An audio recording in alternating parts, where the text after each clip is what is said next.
flagship.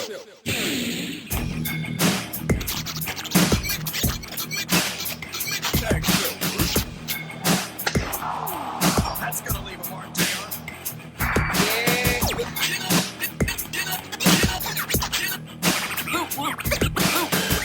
That's undisputed because I'm undisputed.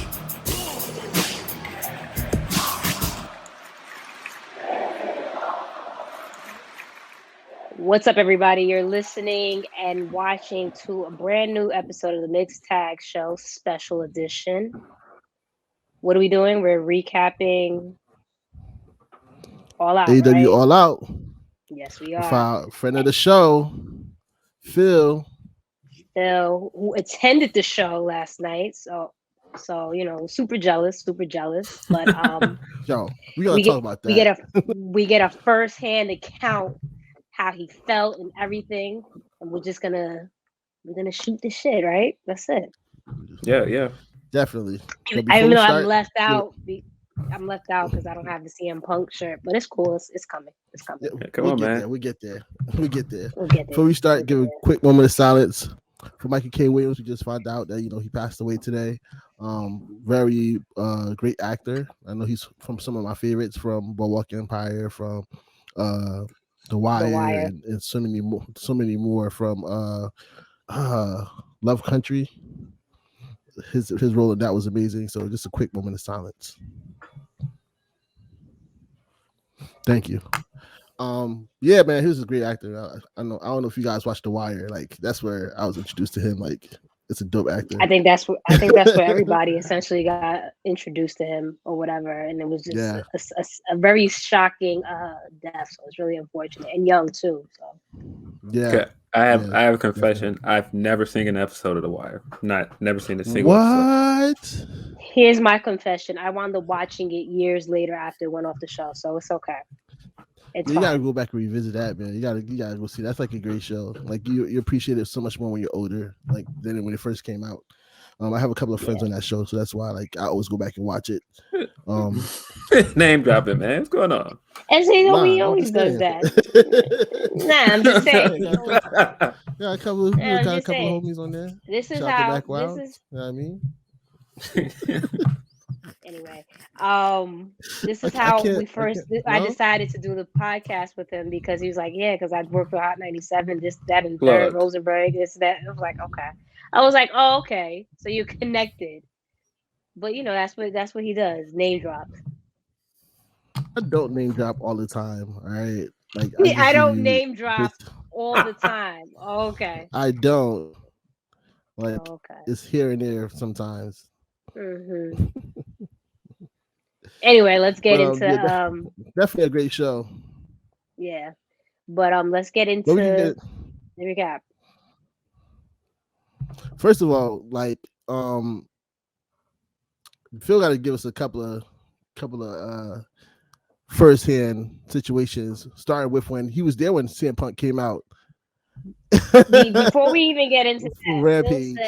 Phil also said, he said this on his Twitter a couple of weeks ago, if you need tickets to the show, holla at me. I don't know if he said holla at me in like actually said those words.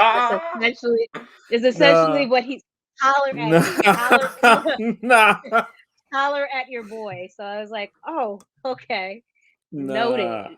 Next time I find myself in Chicago, noted. Nah, I definitely didn't say holler at your boy. I don't think that's the thing I would tweet out. Nah. And Ebonics and a black said, holler at your boy. I gotcha. That's how I took it. I was like, okay. What's that New York slang? That's not Chicago slang. Nah, man. I don't think I hit. Nah, I don't think I put that up on the Twitter, man. I just trying to get rid of some tickets, man. I happen to have, I ain't special, man. I ain't the plug, man. I don't know what y'all talking about. We're being modest. That's okay. But go ahead, continue. I apologize for interrupting in regards to your experience these couple of shows. At Rampage or All Out, like, or either or. Doesn't matter. We can start with Rampage, before we get to this All Out. How was the atmosphere of CM Punk's first touching the stage at a wrestling event in over 7 years? Well, I'm biased because, I'm a homer. So, being in the United Center and hearing Sirius and looking around and looking at the banners and everything up, it's just different, man. It's different energy for that, man. And, Punk said the same thing in the media scrum when they were talking about it. He was like, I'm a kid from Chicago, so, selling out the United Center means something different for me. Selling out Allstate is different. And so, yeah, I just think, just being there and like looking around, like when they're playing Sirius and be like, all of these people are here for him. I mean, you can say they're here for AEW, but they're here for Punk. And so even like when, because when you go to AEW shows, they do the countdown before they like cut into the show and start like the cold intro. And like even when the countdown started, that's all you heard was CM Punk chants. Like that's it. And so I was really surprised that they went right into its entrance. They didn't prep it. They didn't have anybody on commentary say anything. They just went straight into its entrance. And yeah, I mean, I've never been a part of I've never been a part of a pop like that, man. Like that was different. When we were talking about it, when we were after the show, and you know how The Rock is always just like when he comes out and it's the goosebumps thing, whatever. Literally, I looked at my arm and I had like mad goosebumps. It was I could only imagine actually being there, but it was definitely a surreal moment. And I was surprised too that they started off with the show, started off with him. But then it makes sense, right? Because I'm sure the fans would have just hijacked the show the whole night with the chant. So it was like, let's get this out of the way now, which made sense, and it was just perfect. Have you guys noticed that you don't hear CM Punk chants anywhere else since he's been back? Like you don't hear him at WWE shows. You don't hear it like you heard it before. And I think like this idea that they were just using him to hijack the shows, I think it was just like, nah, like we don't like what you're putting on TV. And now that he's back, it's like, all right, well, y'all put whatever y'all want on TV. It doesn't matter. Punk's back. Yeah. I mean, I think that's in general. Yeah, exactly. We're gonna get him on this channel, so it's all good now. But I think in general, just like obviously CM Punk chants were more prominent, but just over time, you've seen how different chants have taken over, like the what chants, or I'm trying to think what else. At one yes chant. Yeah, the yes we want Bryan chant. We want Bryan. We want Sasha from a couple of years ago. It's just I feel like we're just as a audience, you just reject what they're constantly giving out, and it's like we want this. Cater to us, right? We're the ones spending the money. We're the ones tuning in, whether it's on social media, YouTube, on TV. Give us what we want. Right. Shout out to Batista. Give me what I want. Yeah, man. Yeah, but yeah, Rampage was, and I didn't think they could top that. When I left that night, I was like, this is like the greatest wrestling moment I've ever been there for in person. I was like, I'm not sure if you could top that. Boy, was I wrong. In a matter of weeks, like it's crazy. In a matter of weeks, it's not even like it took a year or so. It was just literally, all right, we're going to give you this. Crazy. Yeah, we're going to touch on that. Well, AEW All Out, we kicked it off with did you see the buy-in match between, the Hardy, Matt Hardy family office versus, Jurassic Park, Your Best Friends? I missed that because I was trying to find a stream, and shout out to Patrick for he's a watcher of the show. He let me use his fight information, so we had a perfect stream after that. Look at it. Sorry. Yeah, I didn't watch it. I did. I watched it from the screen outside. I didn't go in yet. I was still outside talking to people before that. That was such a great match. I just wanted to put that out there. Like they had a good match between the 8 of them, and it was. I didn't expect to see them again later on, but I'm glad they put that on the pre-show instead of the Battle Royal. Yeah, Private Party is much better than I think people give them credit for, and I think they've gotten better under Matt. I think they've gotten better at structuring a match. I think they've gotten better at understanding, how to tell a story as heels. Because before it was just spot. And so I think they've gotten way, way better. When they eventually turn, I think they're gonna be white hot. It's just a matter of time. Yo, you see the height I that think Marquis be getting off that springboard? Yes. Yeah, he gets very high. I think that's a good point that you brought up in regards to them getting like they've gotten progressively better, especially on the mat in regards to storytelling. It just has how to, and it's perfect to work on the mat, right? Because this is like of the legendary Hardy Boy, so it makes sense. Like, all right, now we can learn from someone in regards to how to really work as a tag team. So I think that's a great point that you actually brought up in regards to them. Man. And they're super young too, so it's just like for real. There's a lot. Sorry. Yeah.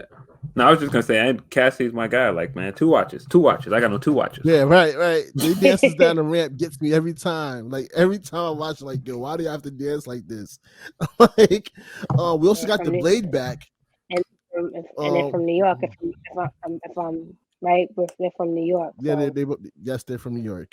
Buffalo boys, man. But yeah, the Blade came back after 7 months. He was gone for a minute, right? Yeah, he was injured, right? And the crowd actually popped for him. Yeah, he was gone for a while, and the crowd popped for him major. So it was good to have him back. To kick off the official card, we had Miro versus Eddie Kingston for this TNT title.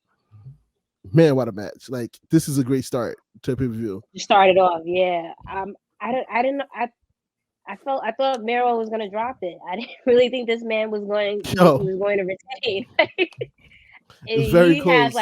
He has a stranglehold on this title, but it's a dope reign in my opinion. It was a great match too, especially to start off. Man, I was impressed by the fact that Eddie ended up getting Redeem These Nuts over like that in 2 days. Like, there's already a shirt, there was already a chant. Right. It was crazy. Yeah, definitely. And even with the story, correct me if I'm wrong, Miro never had no neck injury, right? No, right? Not that I'm aware of, no. But to have Kingston play into the whole, your neck is your weakness in a matter of a couple of days, and actually have that be the focus of the match was pretty dope in my opinion, because you could tell like Miro was really selling that off. Like, that's your weakness, DDTs and suplexes. But I'm trying to figure out, where did that come from? Like, just like you said, I don't recall him ever. It was just it was just something that came up like after, which I mean, which is good that it was, you focused on that in a matter of a couple of days. But it's just I don't get where it came from. Like, you can't just like bring something out of the blue and be like, okay, we're gonna run with this. That had to make sense, but Nah, I think they pulled out a couple of matches where Miro like got caught with a DDT or the tornado DDT, and it kind of like stunned him. And then that's when he was like, I've been watching your tapes, and this is your weakness right here. This is your kryptonite. Got it. That's your kryptonite. Okay. So they played to that very, very well. Very, very well. Really good match for you. Yeah, really good match. The only thing that I was kind of put off with, the crowd started chanting at the ref when they messed up the count, because he tried to put the turnbuckle cover on first before he counted.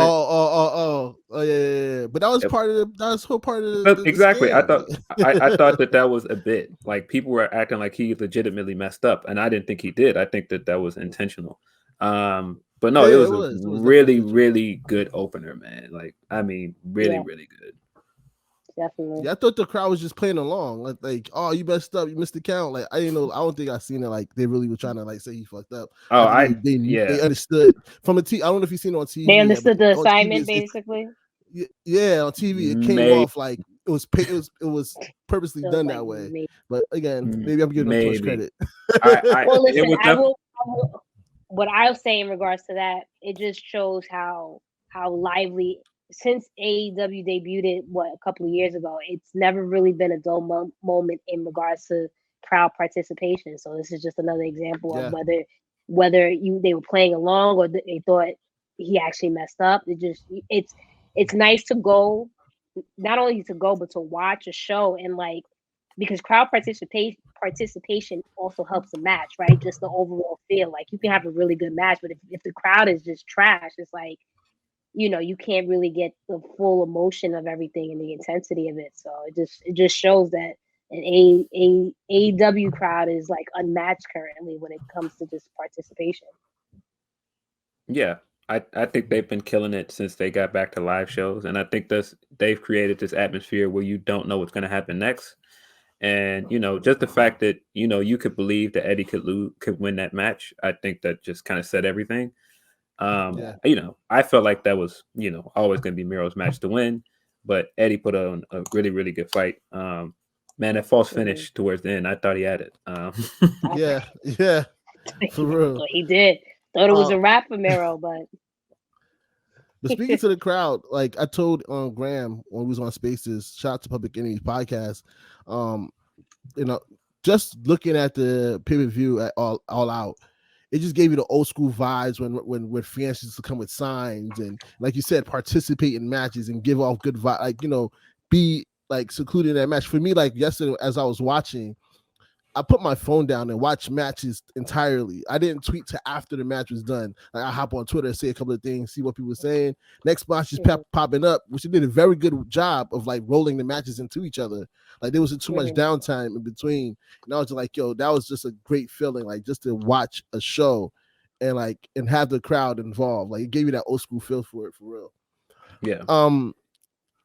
John Moxley versus Satoshi Kojima. This is my first time seeing Satoshi Kojima. I'm not gonna hold you. But it was a hard hitting match.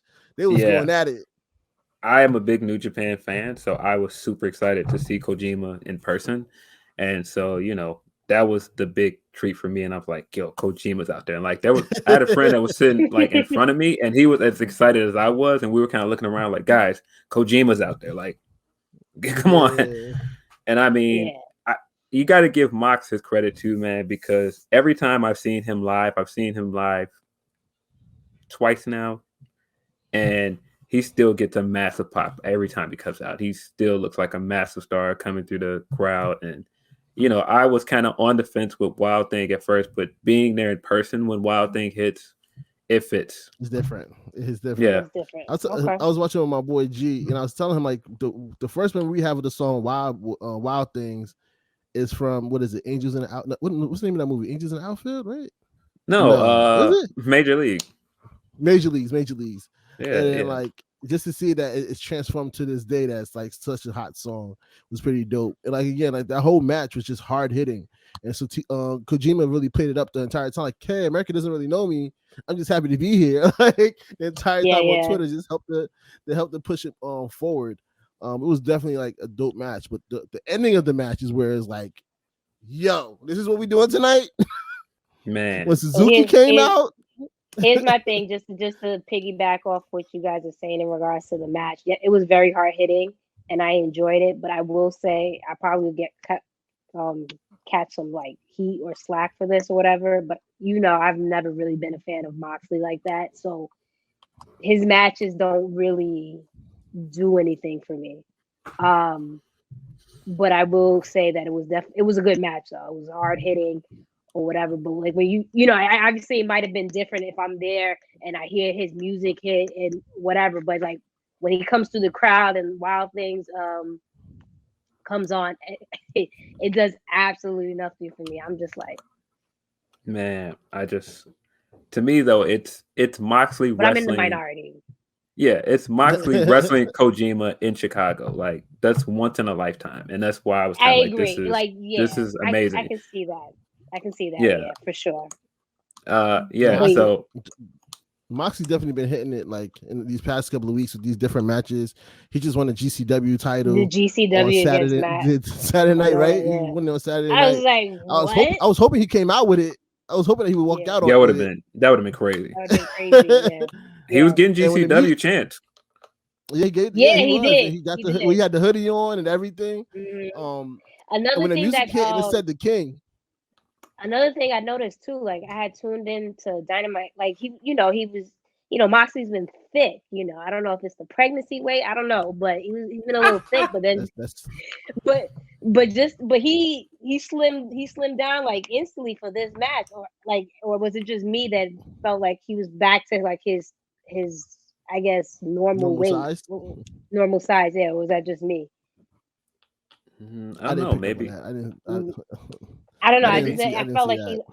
I felt like he looked really good, and I think that like that helped a lot too in regards to like conditioning wise in regards to this match, especially since dudes from New Japan don't play.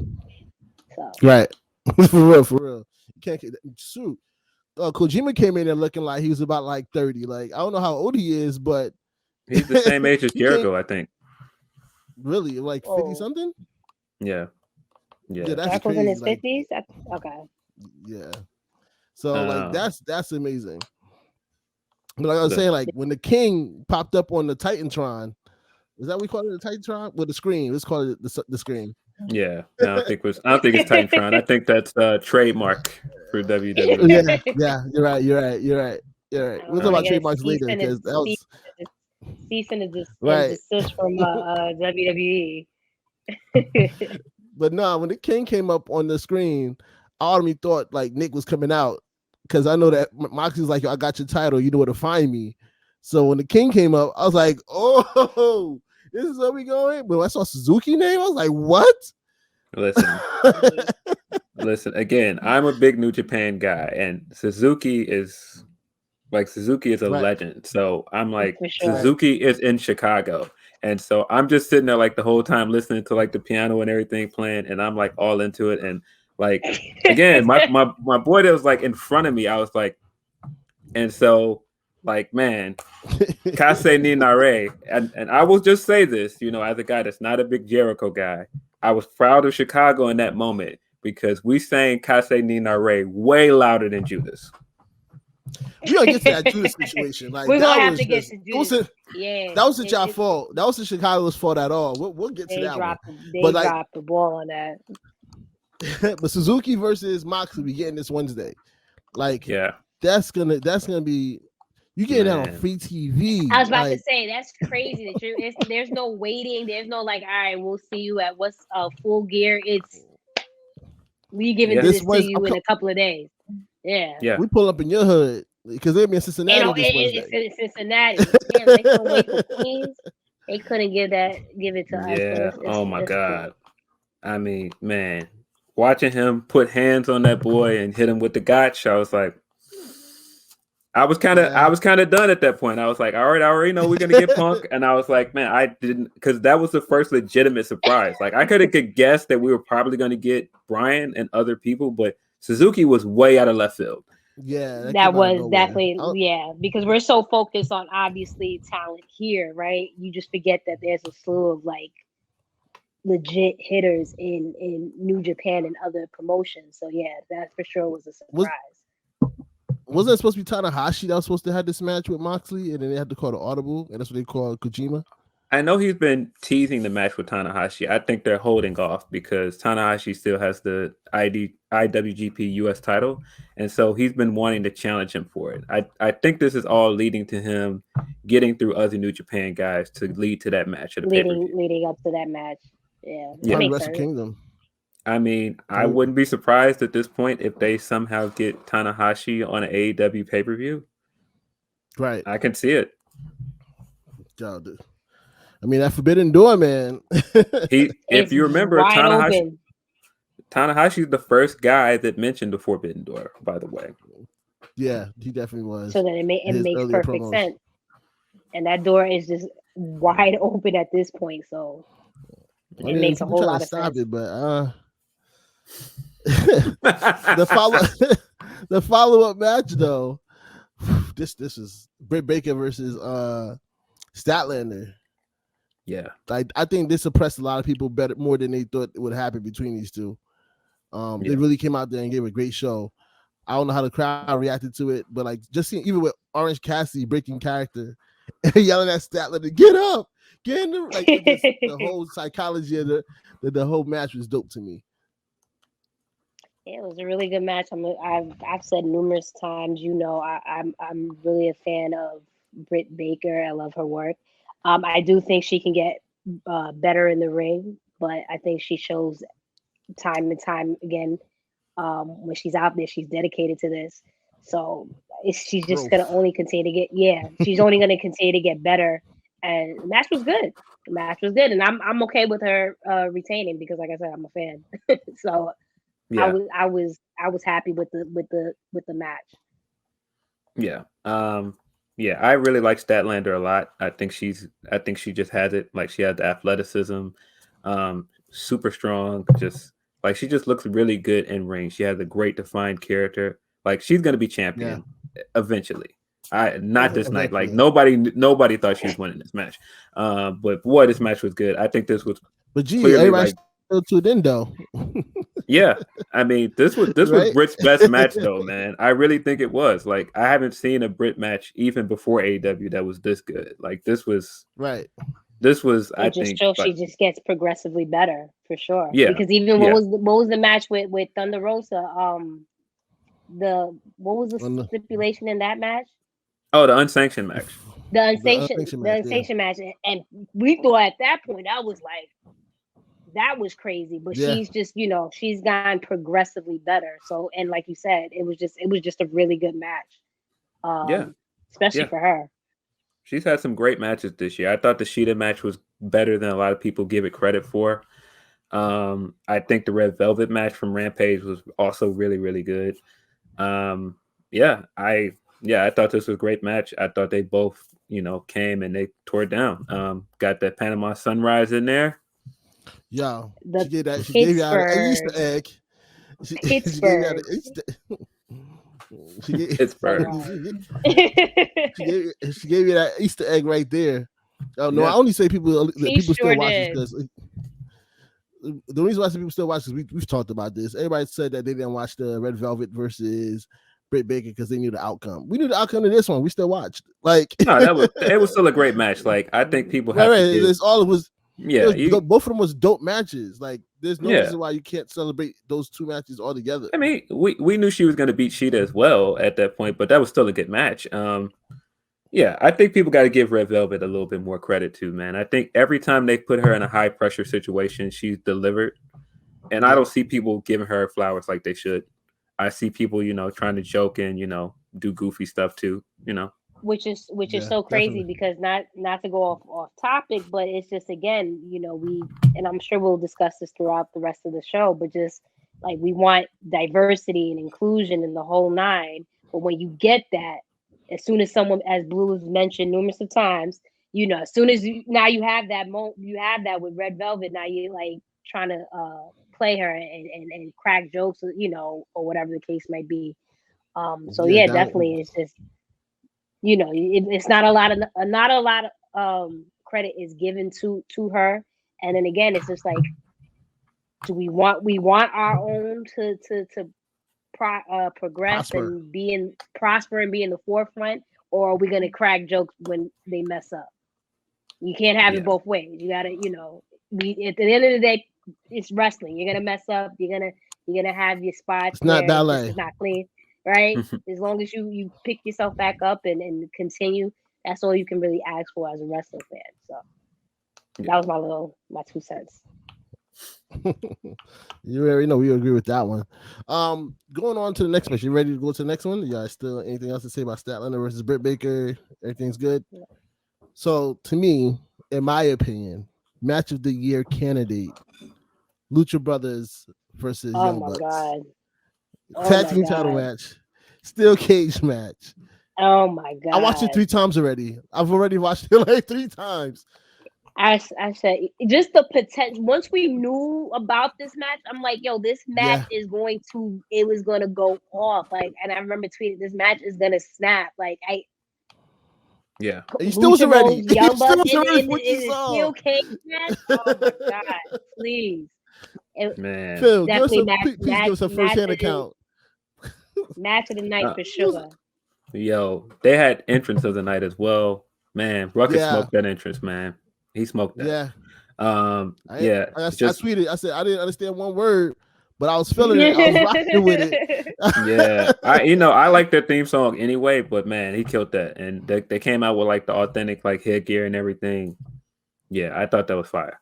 And I didn't mention this earlier when we were talking about the buy-in match, but man is Jungle Express over. I was really surprised they didn't get the number 1 contendership because they are super over. Man, at some point they've got to pull the trigger with those guys because they're just too popular. Yeah. especially like Jungle Boy. Jungle Boy's super over. And I mean, every time they give Luchasaurus anything, he gets cheered super loud. I don't know. And I'll be the first one to say when I'm sorry, I didn't mean to cut you off. I'll be the first one to say like in regards to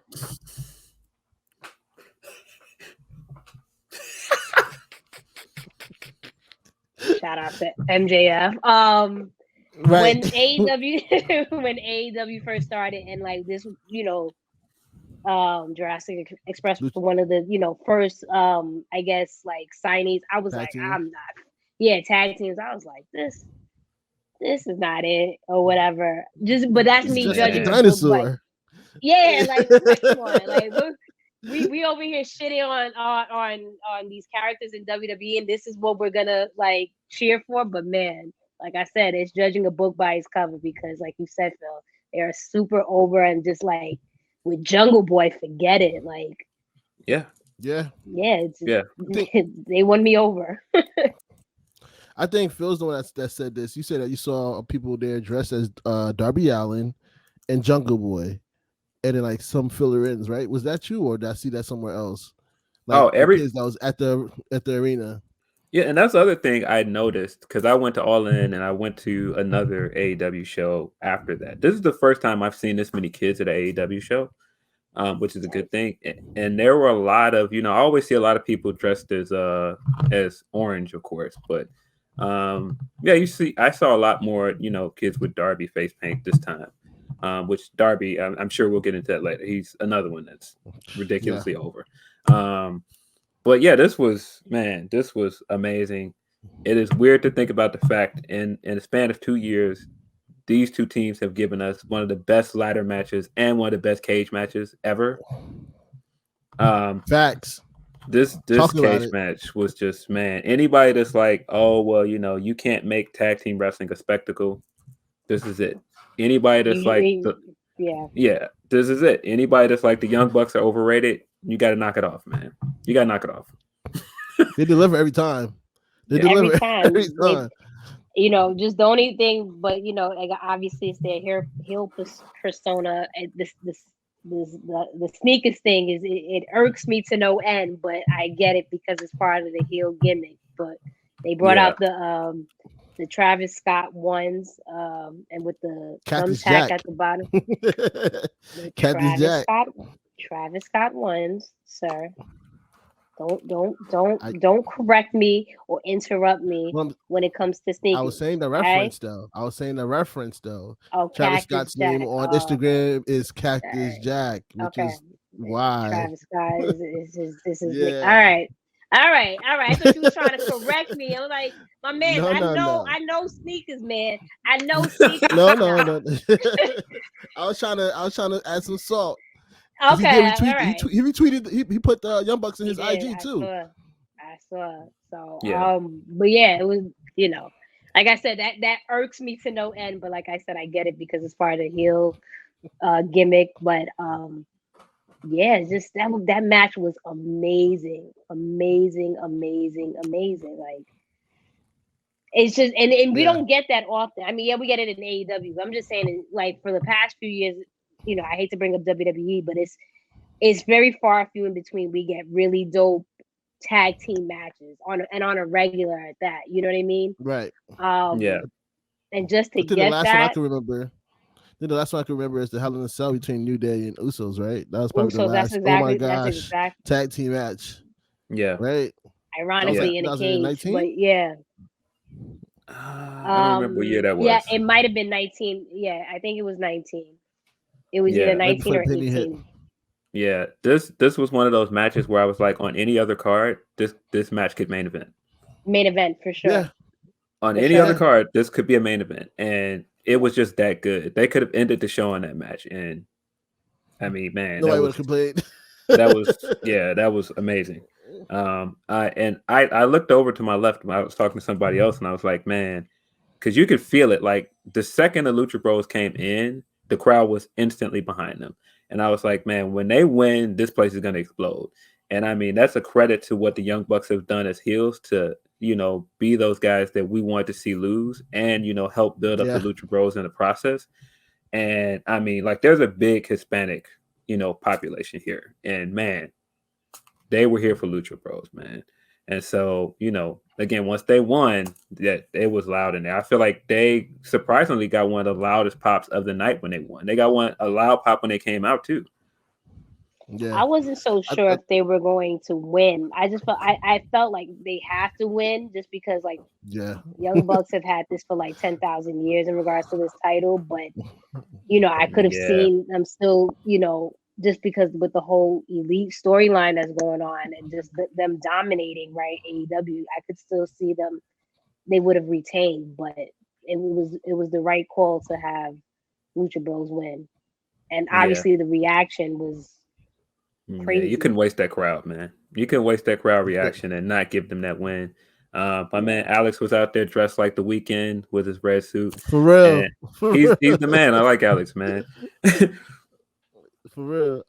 For me, it's more so like Phoenix, man. That boy's amazing. When that boy ran across the top of the cage, all it takes is one misstep. I'm like, yo, you are crazy for trying that. Crazy. Like, yeah. And also another thing that caught my attention was the Avalanche Canadian Destroyer. Yo. There was a few spots in there that were just like ridiculous, man. Yeah. My wife watched it too. She was just like, this is a very entertaining match. I can't stop watching this. She's like, it's very brutal, but it makes sense. You can't stop watching though. It's so brutal. You just right. Match of the year candidate for me. The match of the year candidate for me, man. There's not much we can say about that. Yeah, for sure. Yeah, for sure. That is definitely up there. Next up was the Casino Battle Royal. How do you like this format for the Casino Battle Royal? I don't like this format, man. It's so confusing. You don't give the crowd a chance to pop for anybody that comes out or give like a real reaction to anybody, because it's like, okay, send all these people out right away. And it's like, if you don't know anybody who's in the suits, it's like, it's confusing. It's just a very confusing match stipulation. I've just never cared for it. And I was very worried with the spot they put it in. They put it right after that tag match where everybody was super invested in this thing. And I was like, man, you run the risk of having your crowd be tired. But, again, you got to give the Chicago crowd their credit because they stayed hyped for most of the show. Yeah, they stayed in it. And here's my thing, and not to, let you finish your point. I always wondered why people say that. Like, I know you have to give the crowd, I guess, a chance to, like, come down or whatever in regards to the previous match. Yeah, breathe or whatever. But I'm just like, yo, if it's a dope match, like, you're gonna get a reaction regardless. In my opinion, I don't see the need to, you know what I mean, catch a breather or just need, if it's dope, it's dope, right? Because we see. Well, yeah, I agree with you. It's just, you run that risk with women's wrestling because not everybody is gonna go up for women's wrestling. And it's been, some people kind of, try and make it the bathroom break, whatever. So it was just really risky putting so many women in that spot. Like, it would have been different if you came right after that with Britt. I think that the crowd would have still reacted. But putting the Battle Royal there, that was a little risky. But the crowd was into it. The crowd was into it. Definitely. But you know what? Now in hindsight, I get, it's risky, but they knew what was, obviously with Ruby coming out, it was like, we know that this is the reaction is going to be crazy, and not even crazy. But like, it super exceeded what I thought that they would actually, in regards to the reaction for her. So, it's just making all the right calls, and this was one of them. So just to backtrack, I get not giving the wrestlers the time to get the pops, but at the same time, I understand what they're trying to do is like time consuming, right? Think about the Royal Rumble. Like, most of that time is spent, it lasts an hour long. Like, at least 20 minutes of it is because of entrance. Like, it doesn't need to be that long. So I kind of get maybe if they gave us a chance, like even before the match started, they told us who's in what suit. You know what I'm saying? Yeah, I think we didn't know what it was until we didn't know what was coming out until they came out. They need to, like, I think they did that once before. No, like, oh, you're a part of this suit, you're part of that suit. They should do that more often, so you give the crowd more chance. I also think too, if it was a situation where, I'll keep it 100, right? I'm still, getting into AEW. I know it's been 2 years, but really getting into like knowing a lot of different wrestlers, right? A lot of these women wrestlers, or just a lot of wrestlers in general, might not be known to the average, watcher, right? Now, but let's say if you had WWE's women's division in this, I'm sure it would be a different scenario in regards to entrances and whatnot. But with a lot like, no shade to Kiara Hogan, even though this is we don't fuck with. There's certain people here in this division that came out, and a lot of people don't know, right? So I think having that, that format, I'm okay with it. Yeah. Man, I felt proud as somebody who has been championing this division from day one and saying it can be better. I felt proud that a lot of them were getting reactions.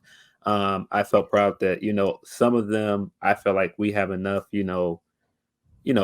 continuity behind them now that you want them to win. Like when Sheeta got thrown out early, like people were like literally surprised, like, wow. And I feel like the fact that they had so many... Yeah, they had so many stories baked in here too. Like, I mean, you could easily come out of this and do like a Nyla and Jade storyline. You can easily you can keep the Diamante and Swole thing going. That needs to touch TV. I ain't gonna hold you. Yeah, it should be on TV. It does. Yeah, sure. So they did a great job of I mean, it's certain aspects of it that I didn't like, but I did think they did a good job of keeping the crowd into it. It was certain people that got bigger pops than. I mean, Rio is always super popular, and I know that every time she comes out, but I still somehow get surprised by it. Right. She's super popular. Obviously, Sky Blue got one of the better reactions. Hometown. Kiera Hogan. Who else got reaction? I mean, Thunder Rosa, of course. I thought Thunder Rosa was winning this thing. Did you think she was winning even when Ruby Soho came out, or you just thought prior to? No, she was my initial pick. Yeah, she was my initial pick. Knowing that Ruby was coming out. Okay. Yeah, I just assumed she was going to win. But even with that, I feel like there's a storyline you could do with Ruby and Thunder Rosa somewhere down the line. They did a good job of triple threat. We haven't seen a triple threat for the AEW Women's Championship. I wouldn't be surprised. I wouldn't be mad at a triple threat for them.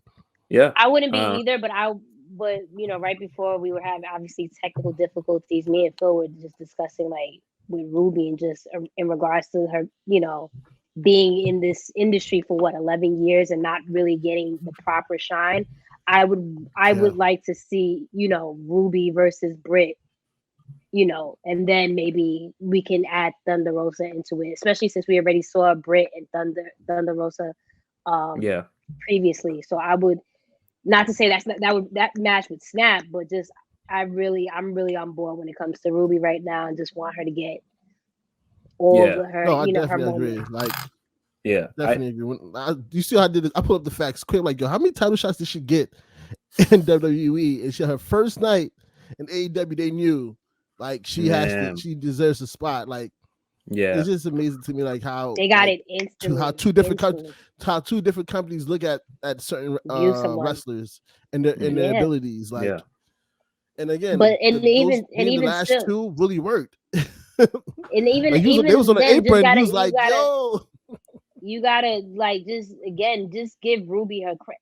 Shit, give Tony Khan and AEW in general just letting these wrestlers like create their characters and really dig into it, because man, those vignettes, fire. It's crazy. Like the creativity when it came just to every detail, it had me invested. It sucked that it ended, right? I wanted more, right? And I felt like, listen, if she didn't even go to AEW and she happened to go, I don't know, let's say Impact, I would have been invested and watched her there, just because I was so in tune with her vignette. So, just for her to kill that, and then the reaction she got. And then again, like we were talking about the media scrum, and you said you got to, participate and just see the passion. Like it was overwhelming for her. And literally, I don't know when's the last time I sat and was beaming and just smiling and just genuinely happy for a wrestler like I was for Ruby. Like she deserved it. It was just, I don't know. Yeah. It obviously wasn't match of the night, but it was just, it's Yeah. definitely like a top 5 moment. It for did what me it in needed regards to do. It did what it needed to yeah, do. in regards to Yeah. the pay-per-view, which is awesome. Yeah, there were little moments of it that were great, like letting Jade get her shine, and you know, her For basically getting beaten by her own hubris. It wasn't like she, you know, just got dominated by anybody. She, you know, got caught from behind. I think there were other good things they did with it. Like I said, they could easily, you know, branch off in other storylines. But yeah, this was definitely Ruby's moment. I mean, the fact that when she came out, well, let me stop for a second. There was some stupid stuff people were doing that for some reason somebody kept starting "We want Tessa" chant, and then you would get people chanting back, "No, we don't," and it just kept going. I'm like, no, nobody wants Tessa. Stop it. Nobody's even thinking about Tessa in this moment. Like, At all. what do you mean? At all. They don't need Tessa. Like, they don't. At one point, you can make that debate, but they have too many stars. At this point, Britt is a bigger star than Tessa. They don't need her. For sure. Yeah. For sure. No. Yeah, there's nobody on that roster that cannot do what supposedly Tessa can do. If it's in ring, she is better than her. Sorry. I mean, we can. There's a list of people that are just better than Tessa and have better characters, like, you know, than her. It's not needed. Like that, those toxic personalities are not needed. So yeah, you don't need her. But yeah, I just think the fact that, like you said with the vignette, she had already gotten herself over. And so even before she came out, they were already chanting Ruby Soho. And so when her song hit, people were singing the song. They knew the song. And I think that's what she was saying in the media scrum, that she had never experienced anything like that as a wrestler. Like, to have that kind of anticipation for her to come out was just, it was wild. And it was just really cool to see. Like, when she came out, she looked totally overwhelmed. And that was really cool to see. Even when she won, she still looked overwhelmed. Like, I really won. This is my moment.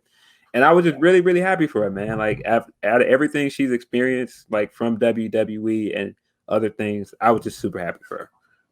Yeah, for sure, and it goes back to what she was. I was saying, you were saying, like, you can see like the joy in her face even after she won, and she hugged Bryce, the referee, who's like somebody she used to work with, I believe. I forgot the name of the company, and it was like, you know, you can just see she was just like a weight been lifted off her shoulders. She probably was nervous coming, like, do they care about coming out? You know, how did these, you know, vignettes hit?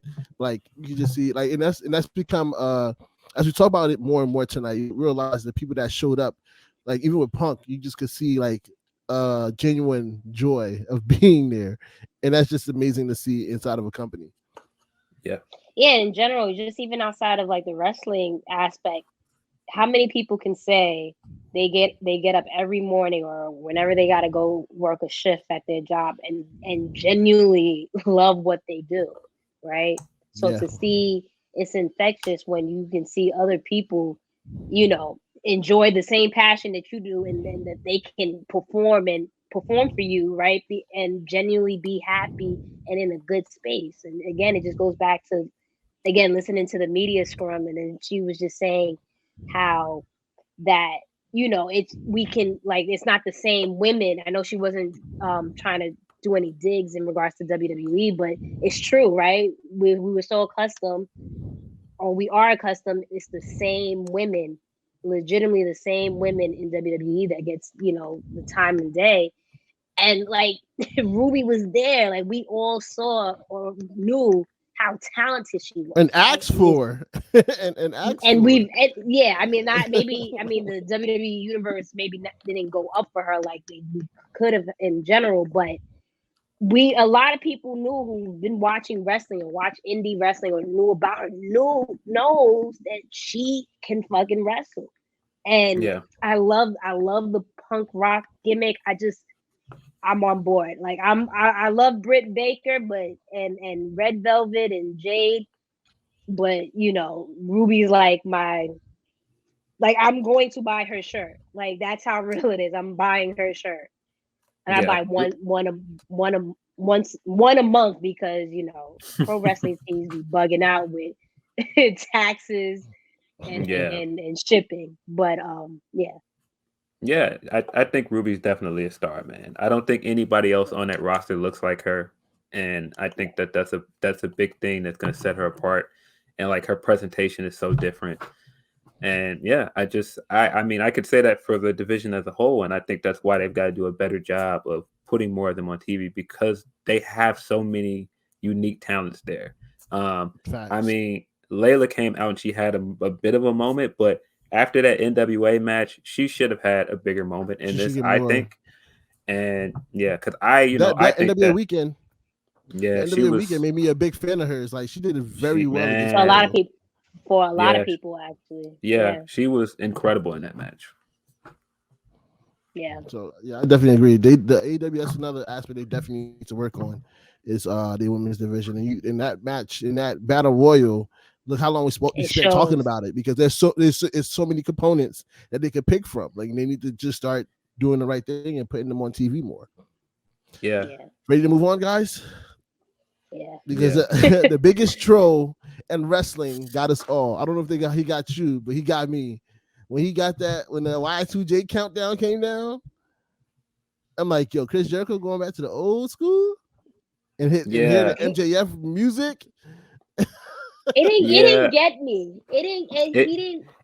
it did. He Go ahead. caught me, man, because man, that's where Jericho debuted. That was a Raw in Chicago. That was at Allstate Arena, and so I was like, Yeah. oh, he's doing it. He's doing it here in Chicago. And Jericho's last match, I was like, man, this guy.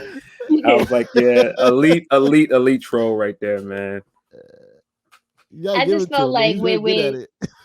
I just felt like with like how WWE is and like any copyright or infringement type thing. I don't know. I just felt like I don't think they're gonna do that. And plus, I felt that Jericho was going to come out last, so it was a cool moment, but I didn't fall for the okie doke. Shit, they might get assistant DCs for that alone. That the numbers counting That's what down. I'm saying. The Yeah, graphics. yeah. Yeah, They might get in trouble for that alone. In regards to the match was cool. It wasn't the greatest match. I honestly thought It MJF was wasn't. gonna win. He should have won. yeah, It made no sense because now you made it look like Jericho won the feud. Like Jericho lost 3. I He don't think lost the feud. I don't think that comes off as that way. It was just like for me, I felt like Jericho was on his you know, last rope or whatever, in the sense of like, yo, I gotta win or that's it, I'm done. And I mean, did you really think if you're saying MJF should have won, but it's like, okay, he should have won, then what happens to Jericho? Goes Like, to commentary like he's been doing. Like yeah. that's how he should have just went to are you? commentary. Which you think he would have transitioned out of being a active wrestler now? No, Yeah, like this man could barely Okay. move in the ring right now. No, I no. understand. I just don't. I I just didn't feel think like it did. I didn't think that would have been. This was going to be the moment. I don't know. I just feel like it. And this is no shade to MJF. I just feel like if Jericho is really about to ride out into the sunset, it's it's going to be a spectacular, And I didn't Yeah, think he was going to win. I thought he was going to win this.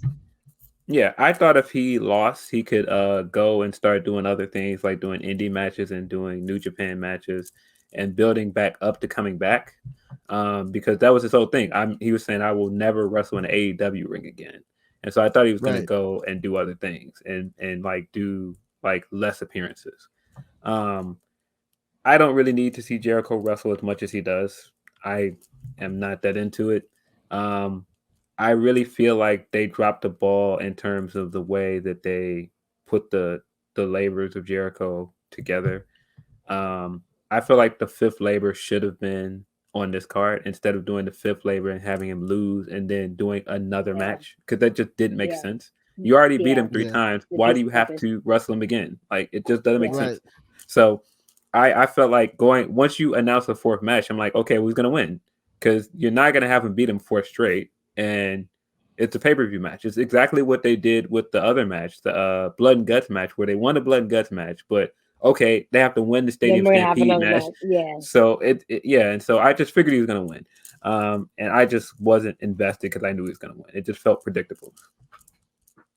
Yeah. I mean, it was Yeah. cool to see the how they played with the ref and stuff like that.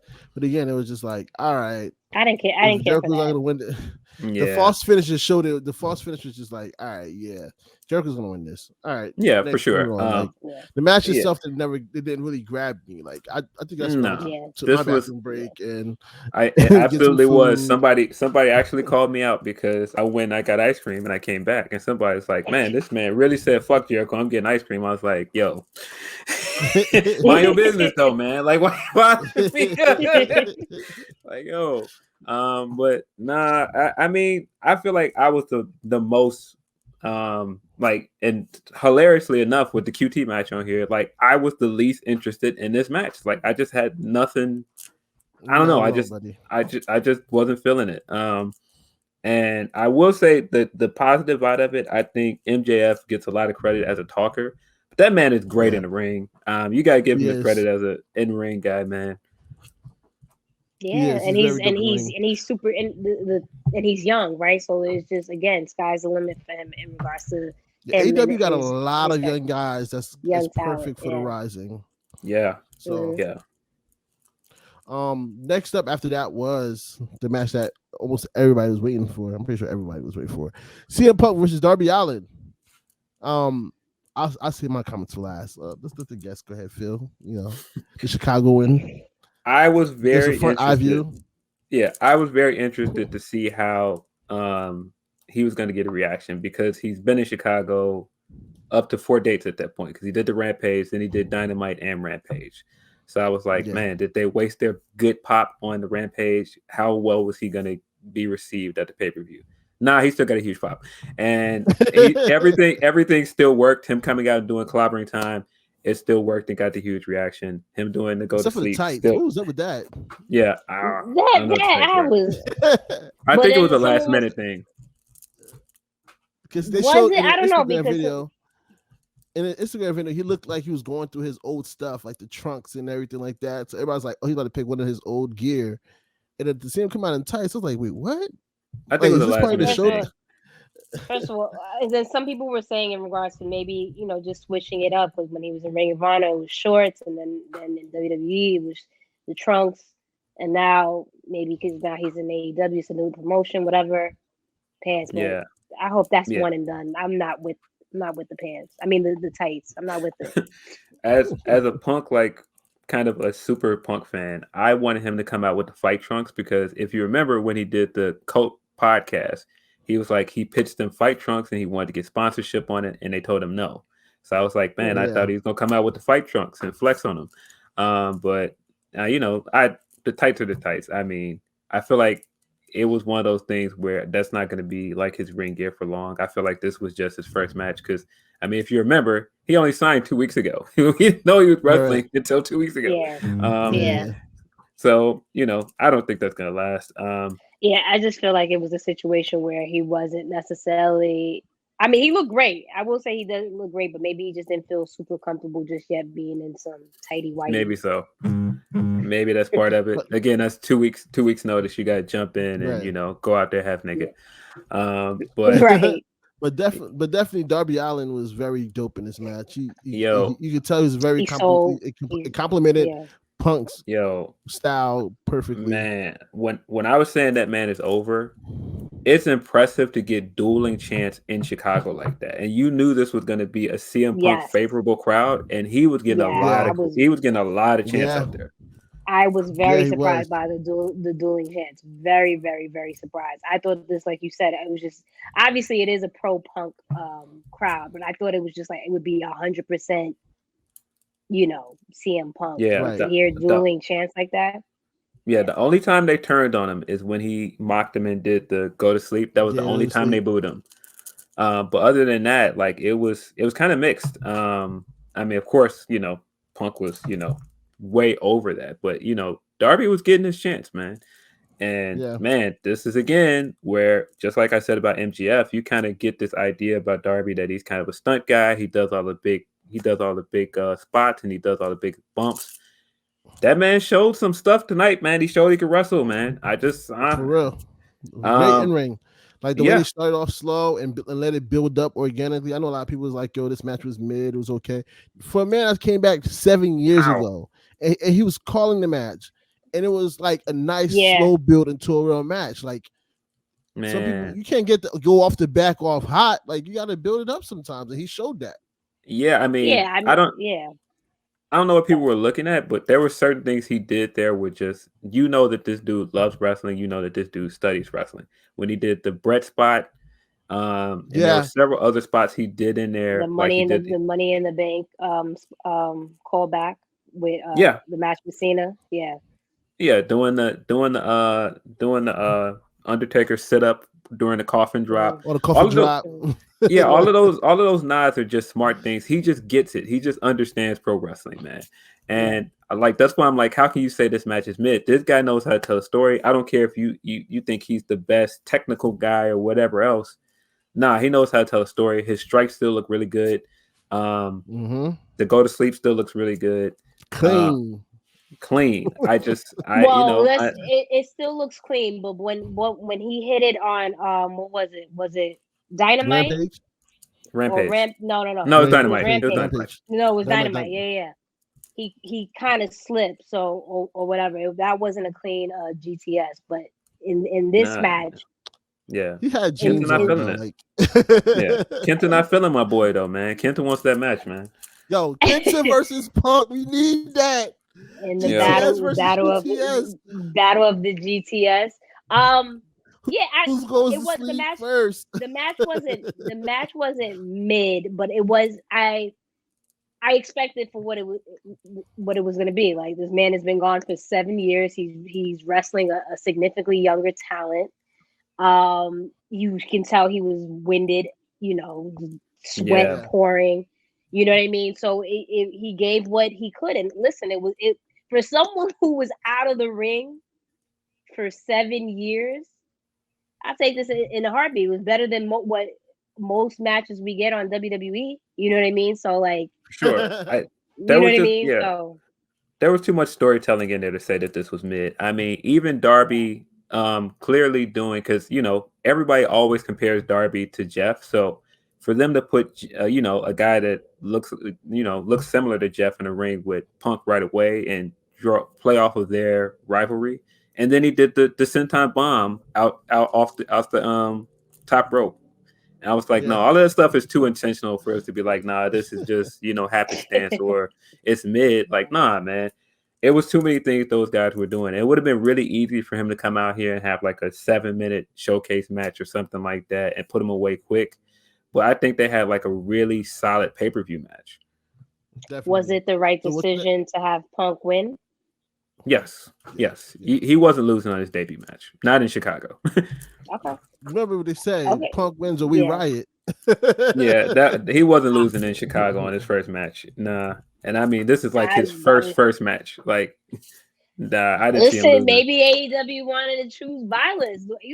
I could have seen, you know what I mean, it going that way. I would have been mad to see Punk lose and just, what would have been the reaction? It would have been because it's just, my thing is, I mean, there's still a story being told, but if Punk lost, right now, it's like,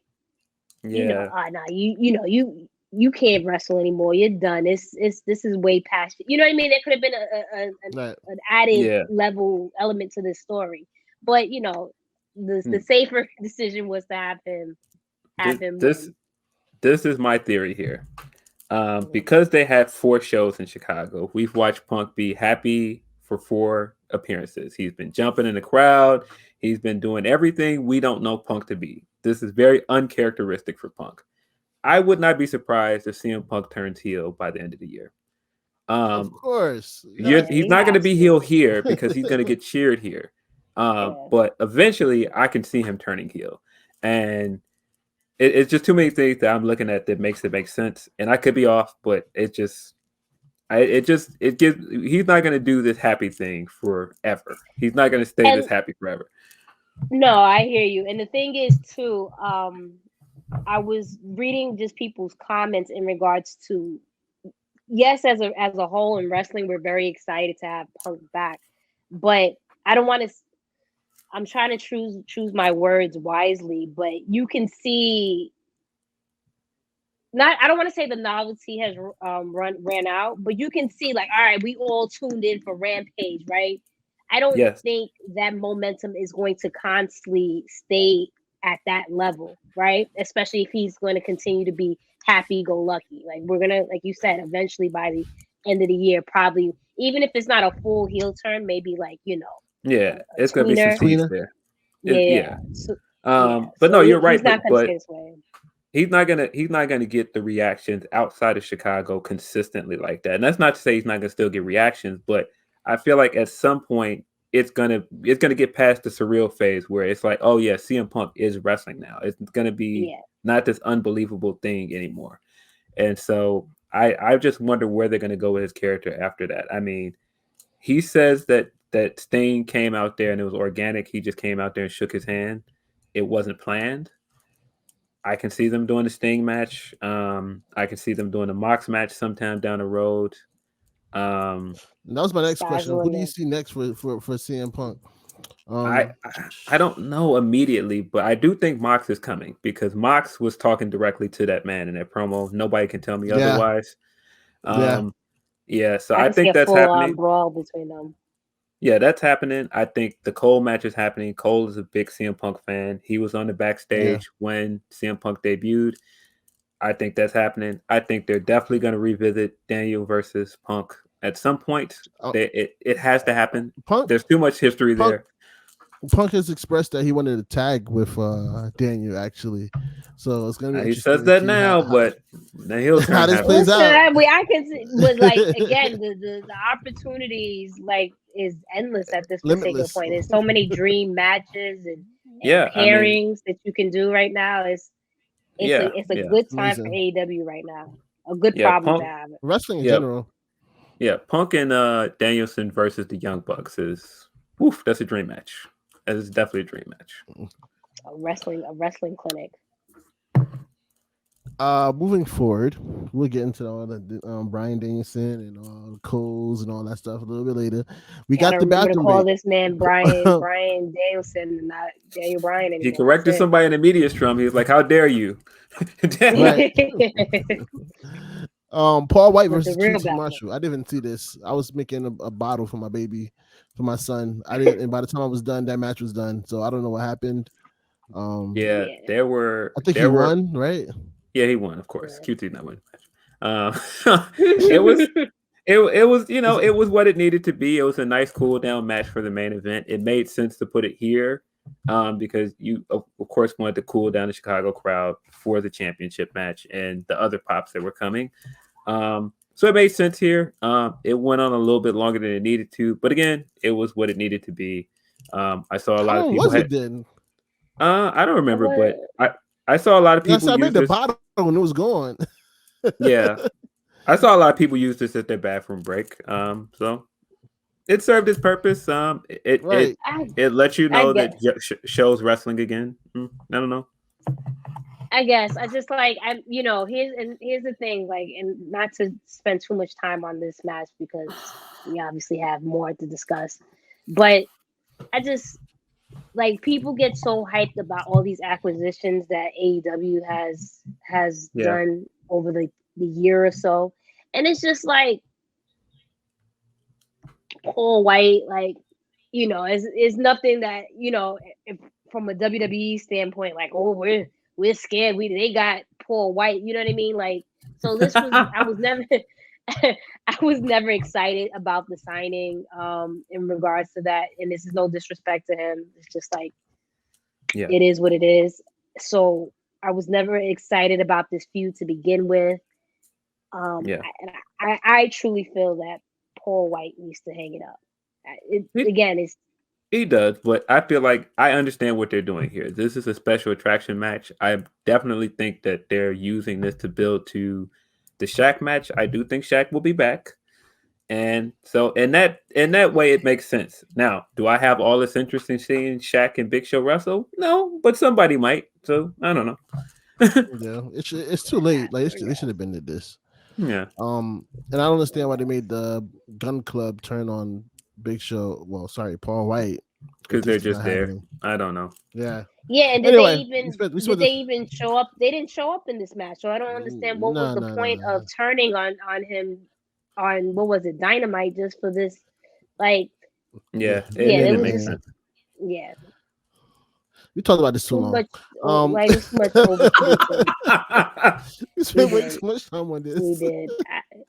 Moving on to the 4 main minutes event. way too long. The main event. Yes. We got Christian versus Kenny Omega for the AEW Championship. Before fucking Christian Cage in a main event is for a title, for a world title. It's 2021 is different. I mean, if you go over the do it. Yeah, but it's Christian Cage. Like it's Edge was always the golden boy in the sense. Christian was not on Edge's level. Man, I have a hot take in that, but I'll come back to it. I'll come back to this hot take. I always like Christian Cage better because he was better in the ring. My opinion. What I'm saying is, I'm not saying I don't. What I'm saying is like the general. The popular opinion. You know what I mean? Masses, it's Edge. The masses is Edge here, and then it's Christian. No, yeah, absolutely. Christian Cage here, right? So. Yeah, for sure.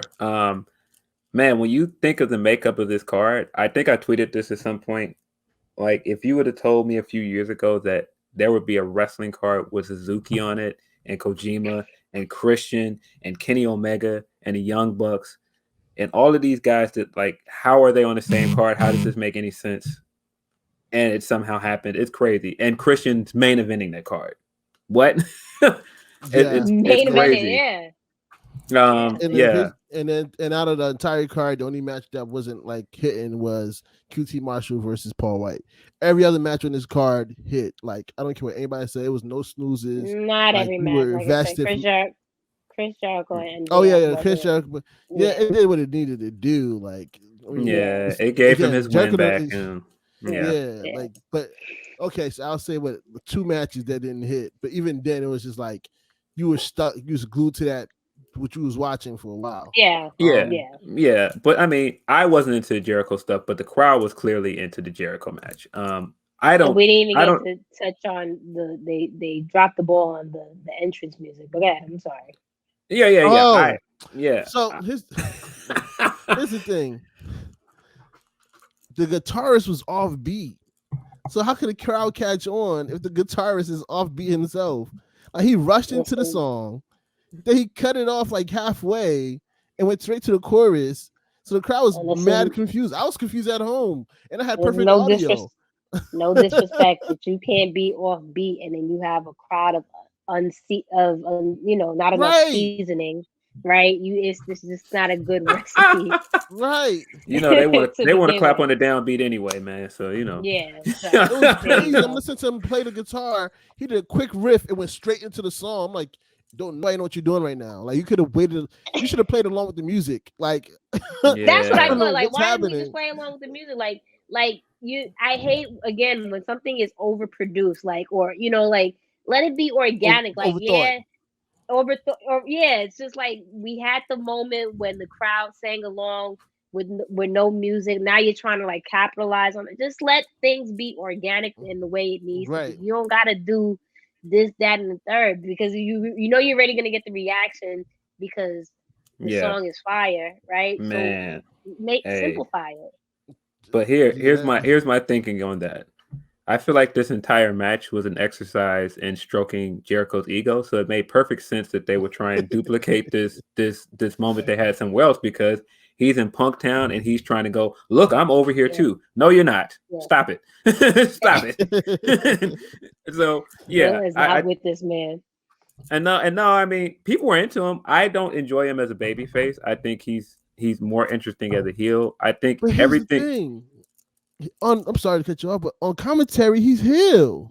If you listen to him on Rampage, he's just not a good babyface at this point. And I mean, everything we know about him outside of wrestling, I'm not rooting for this guy.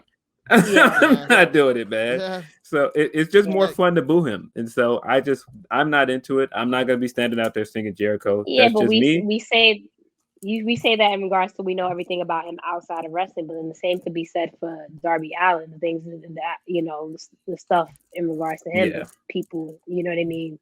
So still, he's a good baby face, right? But that's neither here nor there. Yeah. Going back to the main. Go ahead. I'm sorry.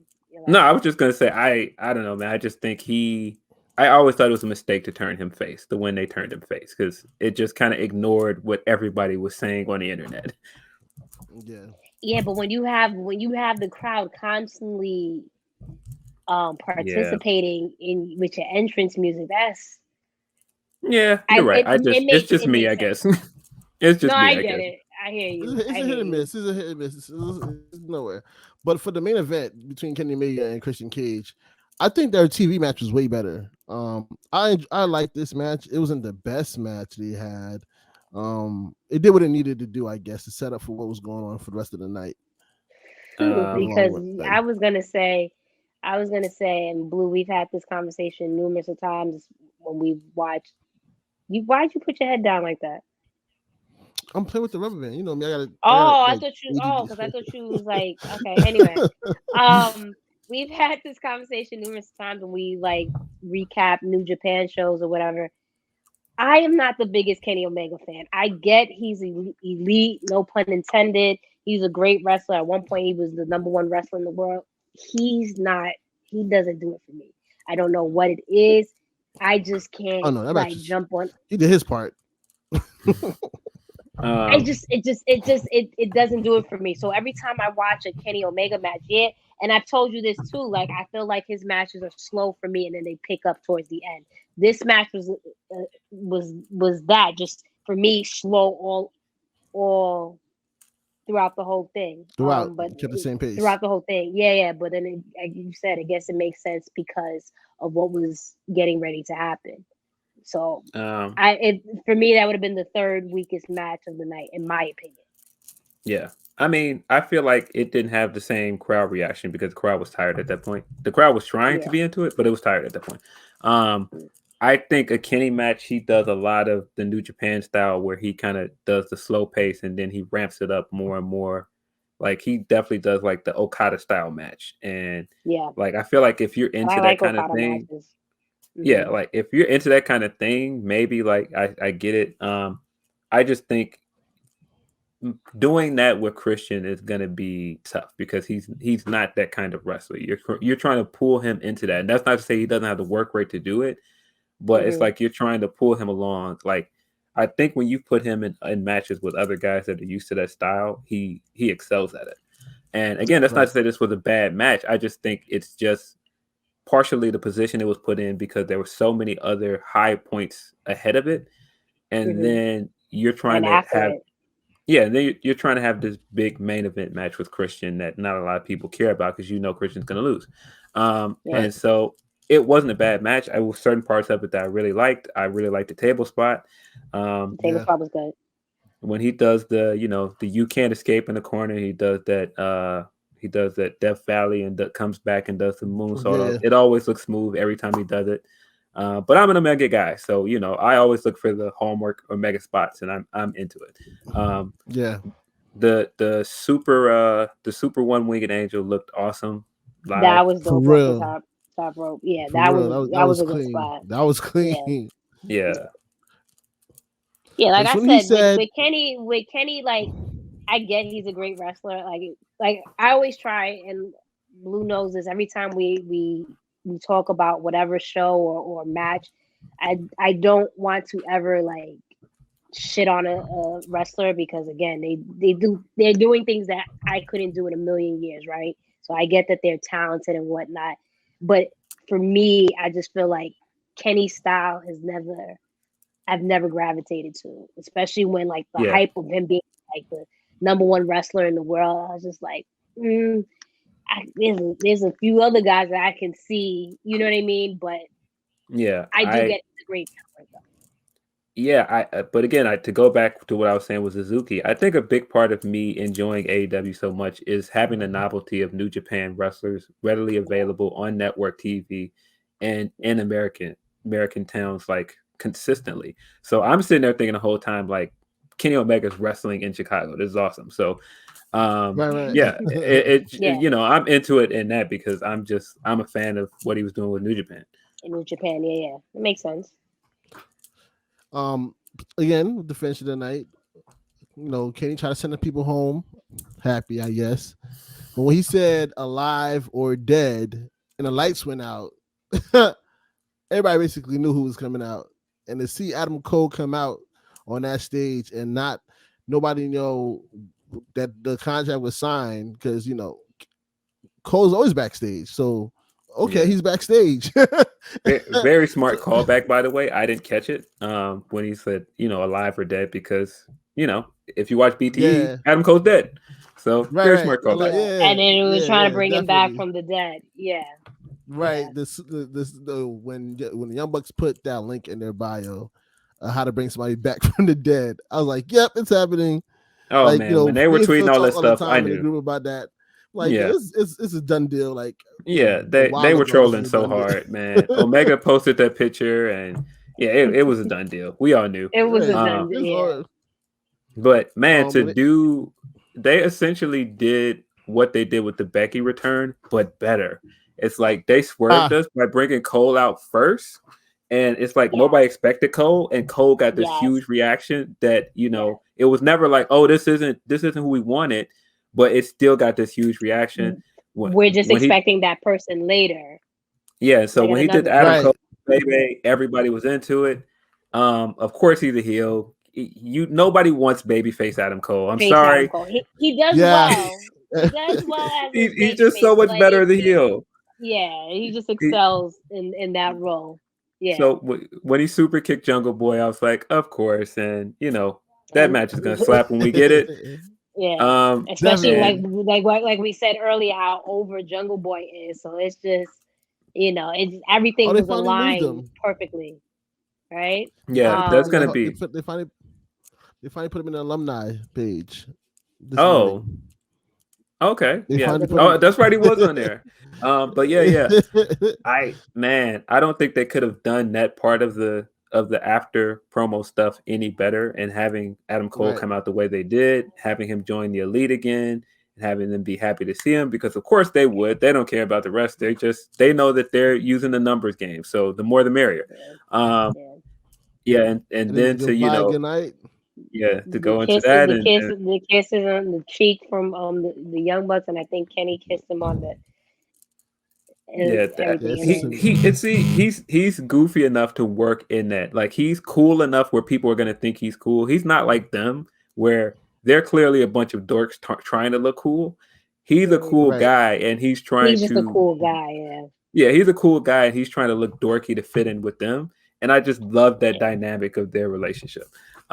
Which the irony is he's actually like, it's like he's essentially a nerd, right? Just because he's such a mark for gaming and all this other stuff, and such a nice guy. So it's so funny, the dynamics of all of that, how it's all rolled up and to create. Yeah, and oh man, if you know their backstory from Ring of Honor, he's gonna eventually turn on Omega, man. It's happening. He's not gonna stay a part of the Elite. Have to choose.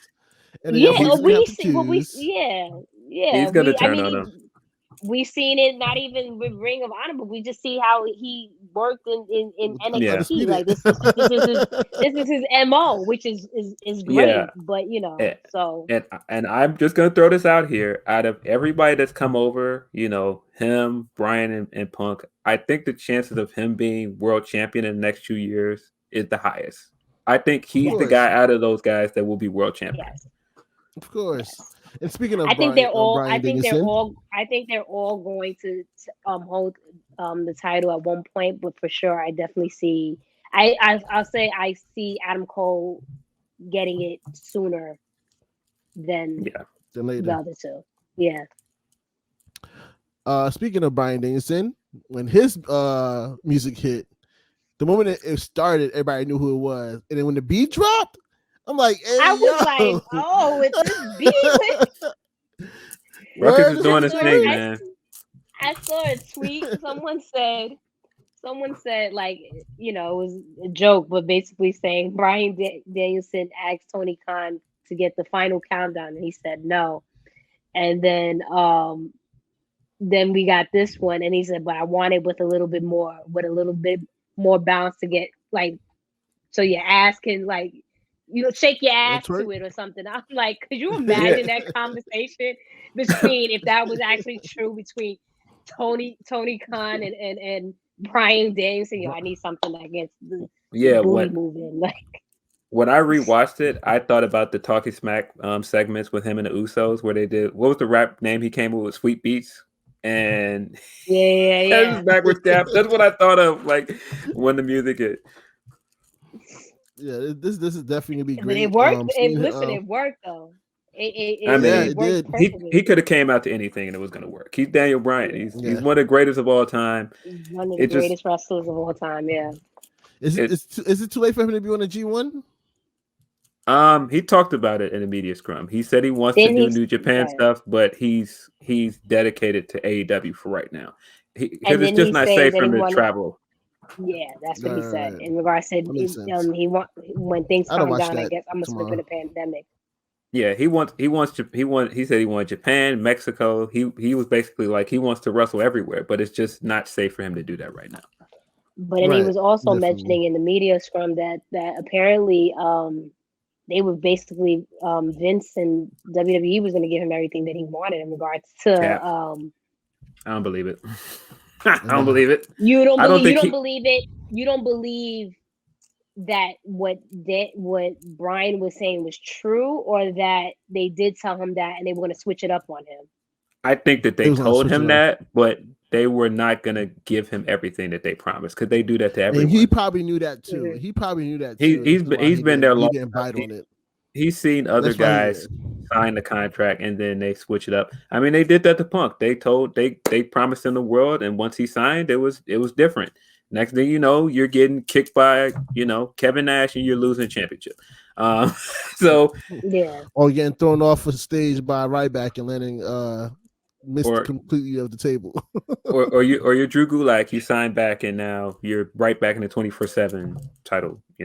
So I think he knows better at this point. He knows how they do things, and I just never believe they're going to play nice with anybody. The history just says they're not going to. So I just didn't believe it.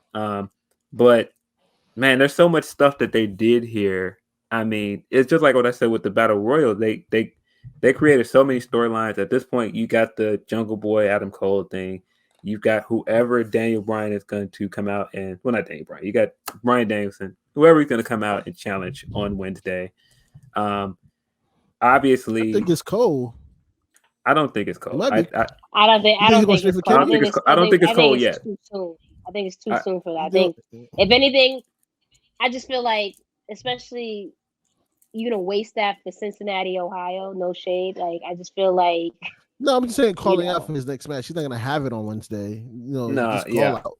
I think Cole Jungle Boy is gonna happen sooner. I think, if I had to guess, I think Bryan, because it looks like his whole beef is with the Elite so far. I think we all know the highly anticipated match here in terms of work rate and everything AEW does is Omega versus Bryan. We all want to see that match. Yeah. So I think this is all slow cooked to that. I don't think that they're going to make that the title match. I feel like we still got the Hangman stuff we're going to do.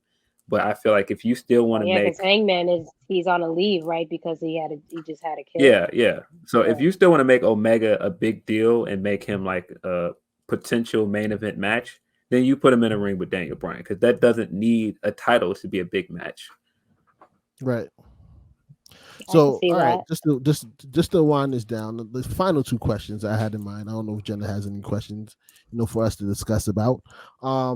The first thing that comes to mind is, with all these new accusations, as new talent coming in, what does that mean for the rest of the roster? Do you think that everybody's going to get pushed down as everybody's anticipating, or do you feel like AEW is going to figure it out and make everything work out? Well, it depends on which one it is, because I feel like they all have different things that they want to do. And when they talked to Punk was very much like, I'm here. I don't want to do anything else. This is my priority. You already know Bryan's trying to go everywhere. He's trying to wrestle everybody. So I think what they want out of this is different. And I mean, even Bryan said that. He was like, yeah, he said he wants to come here and help young talent. He was like, I'm trying to kick everybody's head in. I'm not trying to work with nobody. So, and he was cursing a lot in there. I was like, yeah, all right, we're getting let it unfiltered. out. Yeah. Letting it out. Man, I like that. So I think that what they want out of being there is totally different. And then the other part about that is their exits were very different as well. You know, he kept saying, you know, I love WWE. He got everything he wanted out of it. He got 2 main events. He just main evented WrestleMania this year. So I don't feel like he wants the same things out of the AEW thing, and he didn't leave for the same reasons. So in terms of what that does for new talent, I think you're definitely going to get the dream matches out of that. But I think what Bryan wants to do there is not, you know, come for anybody's spot. And I don't get the feeling that's what Punk wants either. He just wants to work with new guys and, you know, kind of stoke those flames again, you know, for, you know, just the fans and him. And Ruby, I think Ruby is slotted in there perfectly. They don't have another star. Well, yes, they do. I was about to say they don't have a star as big as Brick, but Thunder Rosa is. I'm wrong. Right. Yeah. But it adds agree to with that that. division. That adds to the division, and just to piggyback off what you said in regards to and Blue, we've had this conversation again numerous times in regards to just the speculation of, like, for example, Adam Cole leaving. We hear everything in regards to WWE and just how a lot of people lose their passion working there. But for some people, it's not a bad situation, right? And I truly felt like, especially when we kept talking about Adam Cole, I was on the fence, even though I knew, like, listen, all right, his friends are there, his girl is there, but I didn't feel that Adam Cole wanted to leave WWE because of any animosity or bad blood. It was just in hindsight, what else could he have done in NXT, right?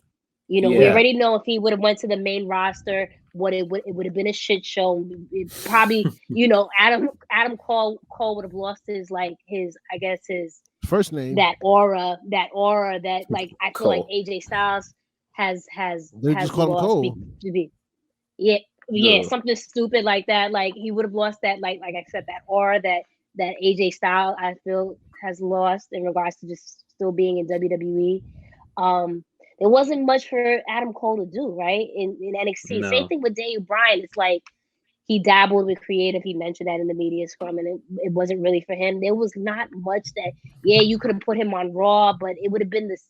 There's nothing fresh going on in regards to pairings in WWE. But they had great experiences. Bryan met his wife in WWE, right? Like, you know, he got to dabble in numerous things. Ruby met, you know, great friends. You know what I mean? So I truly feel like, you know, especially us as wrestling fans, they think, oh, WWE, and rightfully so. But sometimes it's just things are a better fit. But going back to your question originally, Blue, I do feel that certain people are going to get hurt by these acquisitions because, again, history has shown us that with WCW, right? Like, I understand you can learn, and Punk touched that on that in regards to parallels. It's like, yeah, cool. You can learn from the mistakes and do things slightly different, but you're still signing a lot of talent, and yet a lot of talent is still not being used in properly, right? Yeah, you might have them on Dark or this, that, and the third, but they're still, as Blue says, there's a difference with inclusion and diversity. There's still talent that's lacking TV time. And it's only 2 That's years. my second question. It's only okay. Well, there you go. You know, it's 2 years. It's still very young company, but it's just like, I think a lot of talent is going to suffer the more talent that they continue to sign. In my opinion, I think you got to learn the balance, and I feel like AEW has a nice system where you can learn the balance because they don't want their top stars there every week. You know what I mean? Yeah. Like, there's certain times, like Kenny Omega doesn't wrestle every week. You know what I mean? So Jungle Boy doesn't wrestle every week. Darby Allin did for a little bit, and they gave him a break. And the same thing with Miro and so on and so forth. I feel like they figured out a formula where they could get some of their stars in and then out, like rotation. Even with the title picture, the moment you lose the title, you're in the back of the line. Like, You don't really get Yeah. rematches like that. I was gonna say that. Yeah, It's I was like gonna say that. once you lose the title, you get in the back of the line, and they move the line forward. Yeah. Look at Sheeta. Sheeta's down and dark because she lost the title, and now they're trying to figure out who's next, whatever the case may be. Same thing happened with Rio, and that's the same thing happened with the TNT title, and so on and so forth. So I feel like they have a nice system where they could fit in everybody where it needs to fit in at. If you have a storyline, cool. If you don't, chill. Next storyline in. But then again, that was my next question would be like, this entire card, people are talking about it, not one black male wrestler on there outside of, the buy-in. I'll say this. I agree with you. I agree with that aspect that it needs to be more inclusion. But when you look at this card outside of the Paul White versus QT Marshall situation, this card was like basically in motion for a while. So it kind of made sense the way it came out in the long run. Do we want more inclusion? Of course we do. But we don't want it forced where it's like, oh, we have to put black people in this position to make our card look a certain way. And that's the way I was looking at it, like in that aspect. Like the card made sense. All those matches made sense. They came from somewhere. And that's why I was too big on like, all right. The only thing I had a problem with was like putting Mark Henry on the poster. Like, why would you, like, he doesn't even have a match. Like, clearly trying to, make sure there's one black person on the poster. You could have picked somebody else. Why you pick Mark Henry? Like, he's not even a wrestler. That's the only gripe I really had. But other than that, the card made sense. If it makes sense, what can we do about it? They're the majority in the company, to be honest with you. Yeah, but if the card makes sense, but the thing is, and I was reading some of my followers that I was just reading them, just going back and forth in regards to all of this. Yeah, it makes sense, but you can make it make sense by putting, let's say, for just throwing it out there, Scorpio Sky, right? At any moment, you can put a black wrestler or whatever into a title pitch or in a major storyline where it makes sense because you run that company, right? So it's not like you have to go through different departments to get to this person to be on the card. So I'm not knocking what you're saying, but at the end of the day, it's a different situation where now a lot of these wrestlers have control and on where to place different people on whether it's a pay-per-view or it's on TV. I don't think the wrestlers have control. I think when I say wrestlers, I mean like Cody Rhodes, Young Bucks, Kenny Omega. They have prominent roles in the company, is what I'm saying. Yeah. So they have, they have some type of power ultimately. Yeah. And when we've seen obviously with how the way Tony Khan operates, he doesn't have an ego where it's like he's open to feedback, right? So again, clearly we see that a lot of wrestlers can come up to Tony and pitch whatever and do what they need to do in regards to do that. Yeah. This is I don't know how popular my opinion is going to be on this, but I feel like if you watch how great that show was last night and everything that happened and just how special last night was, and your only takeaway is, well, there weren't any black people on the card, I feel like you're missing it. I just do. I feel like you're missing like everything, representation is important. It is, but it shouldn't be the end all be all. And if there's no representation, that means you completely shut it off. I don't agree with that. And I feel like some people do that. It's like, okay, because I saw people doing that with the Battle Royal when I would get on Twitter sometimes, like, oh, Jay's gone. I don't care about this match anymore. Like, give the wrestlers in there their chance. And then on top of that, if you're going to say the company can change that, this is a company that has made it clear that they listen to their fans. If you're going to say we want to see more black singles wrestlers in there, support the wrestlers outside of the company and support the ones that are doing things, because that's how they got Thunder Rosa. The fans wanted her there, and that's how she got there. If you're not supporting people outside of the company, if you're not really supporting black wrestlers like y'all claim y'all going up for, then it's not going to happen. If you sit there and say, okay, we want representation, but you sitting out here making fun of Red Velvet when she missed a moonsault, what does that do for Red Velvet? Facts. And it's all kinds of things like that. I say all the time, I think Scorpio Sky is the guy. If you're going to build anybody up that's been there from the beginning to be world champion, it's him. I've said that numerous times. People will come in my mentions and go, what's great about Scorpio Sky? He's not even black. Are y'all supporting or not? Do y'all want black wrestlers there or not? And it's like you can't be like, okay, I want black wrestlers there, but not that one. And that's why I'm like, it's like, absolutely. so it's like I feel like we gotta do better as fans. And I mean, that's not to say that takes onus off of them, but again, it's clear that they listen to us. So if they listen to us, then who is it we're trying to push? If it's Lee, then let's get behind Lee Moriarty full-heartedly and force their hand and make them sign him. Yeah, you know, you make a great point, because prime example, tonight, who on, is it on Dark, or I forget which one it is.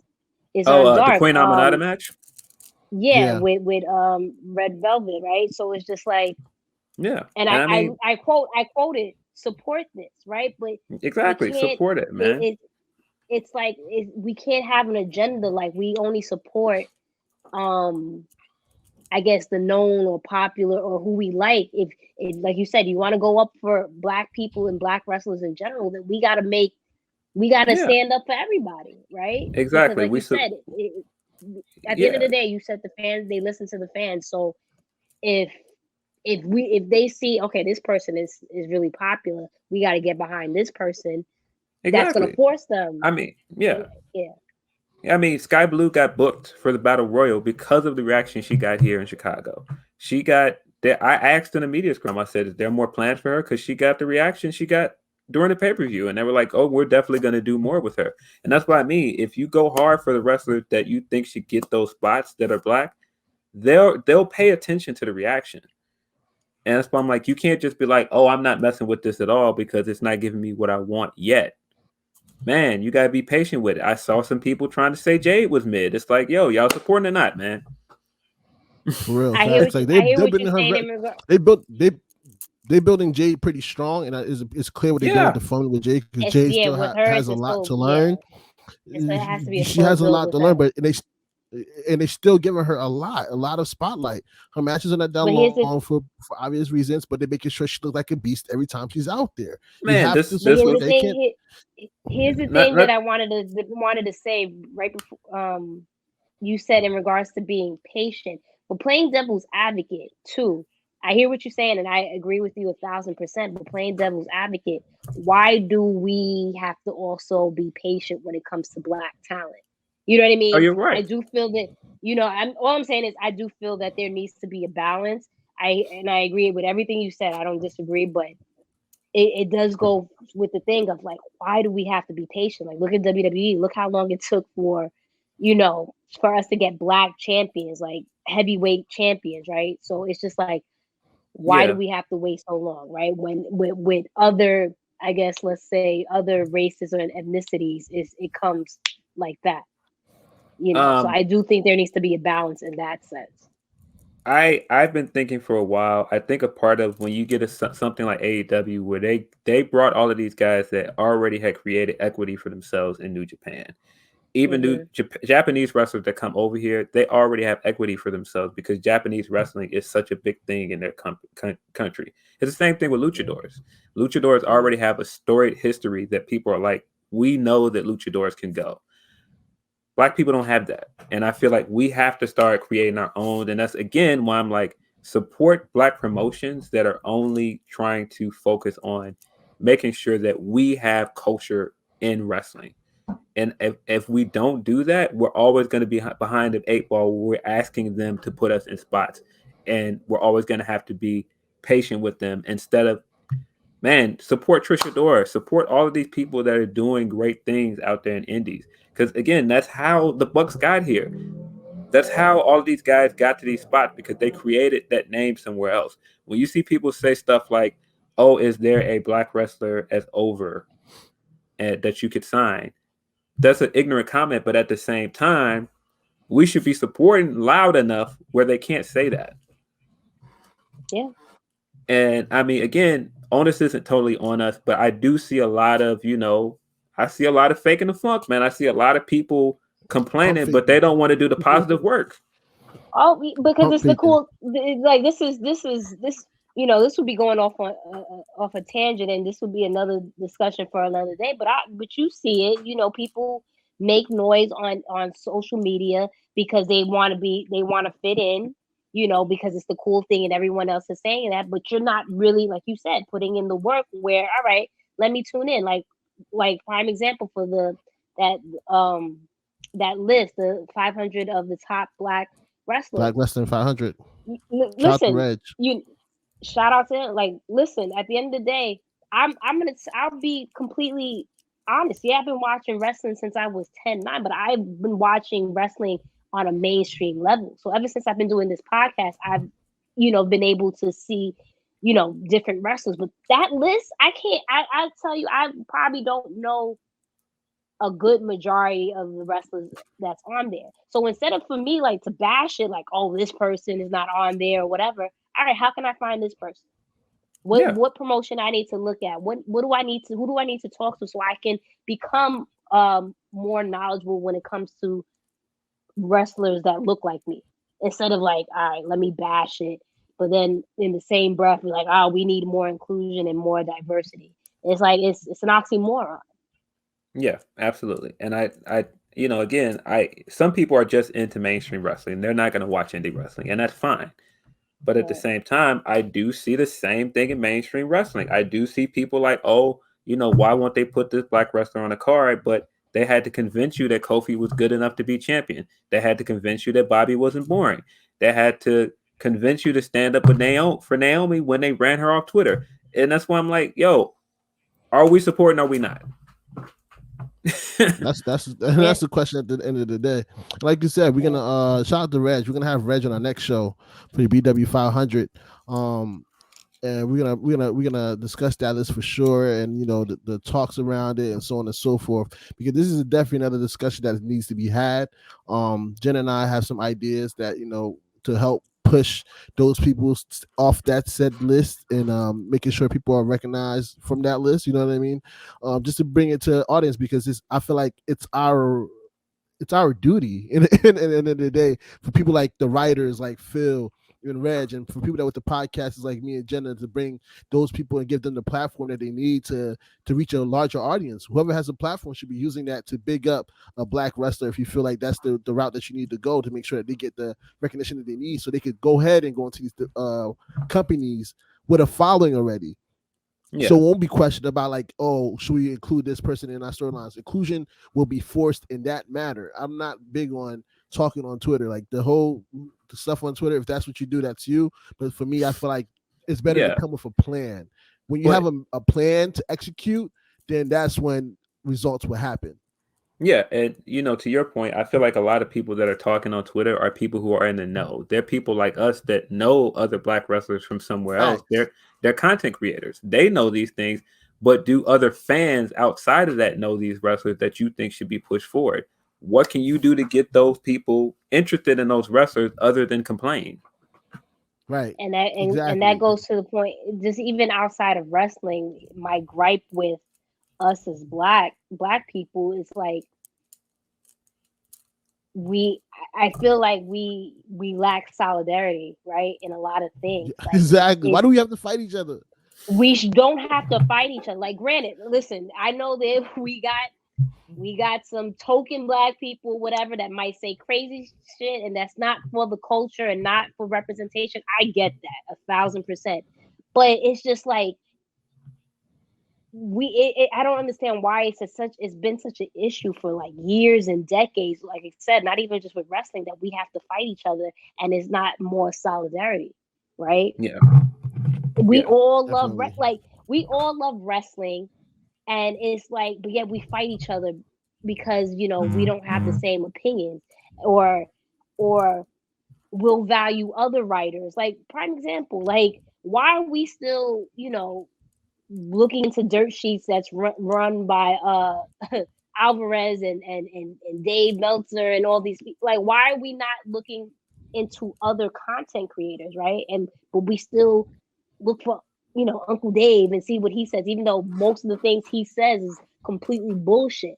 Or Ryan Satin, after the bullshit that he said in regards to Sasha and Bailey after Mania in 2019, but yet this man has a show with Fox, with WWE and Fox, interviewing these said wrestlers, right? Something has to be done in our community that we're like, again, the word inclusion and diversity. So we are put in these positions. Me and Blue have had this conversation in regards to AEW. They're doing the right things, but it's still a white male dominated industry. So we need people of color, not just people of color, Hispanics or Asians, but Black people in prominent positions backstage, so they can be like, yo, you know what? Maybe you should look at this check this person out that that doesn't have a big following, but they do their thing on the indies, right? So again, it's just then it's a never ending thing where, okay, now we're getting the representation we want and knowledge of certain people, and everyone's happy. So a lot has to be done, not only in regards to these companies, but with us. It starts with us as well.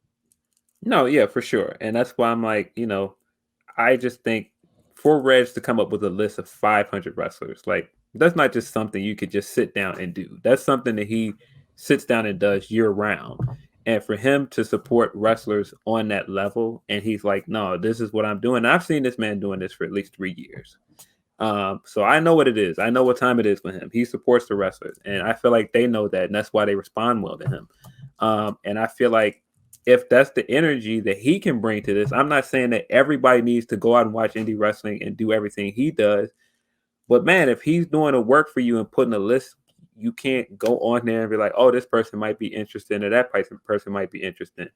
To your point earlier, why are we listening to outlets run by, some white man? PWI does their list, right? You can get whatever's on the PWI list. Reg is like, nah, look at my list. My list is all Black wrestlers.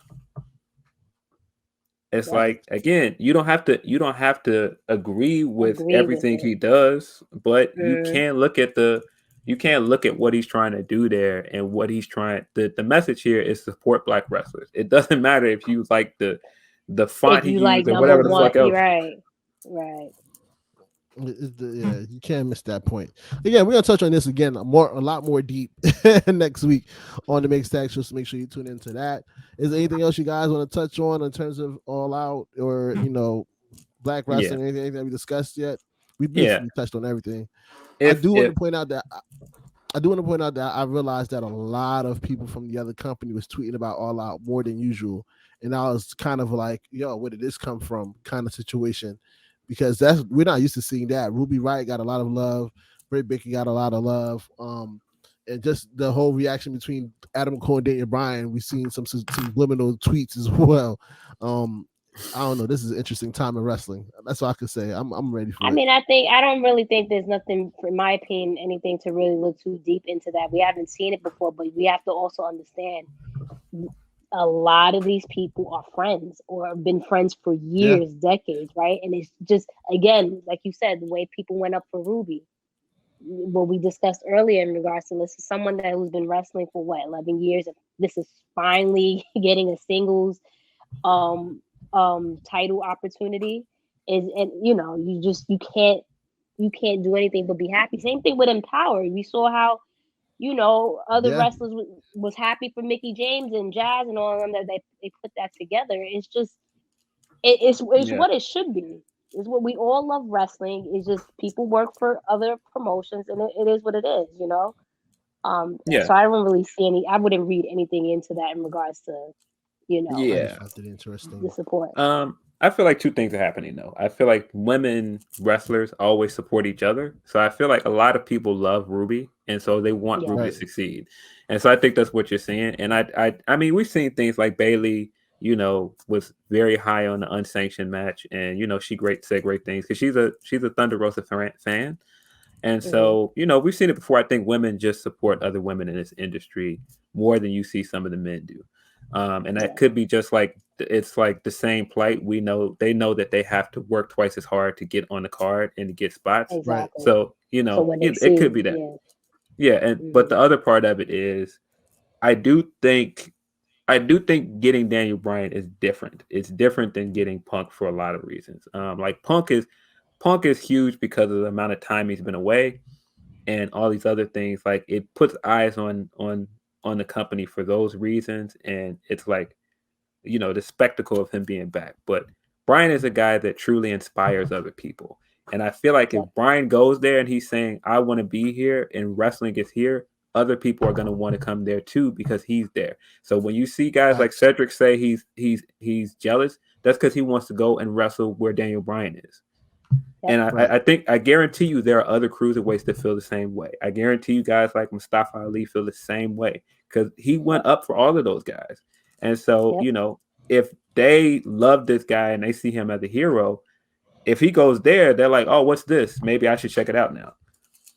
And just to end this off, I agree with that. Wrap it up in a bow.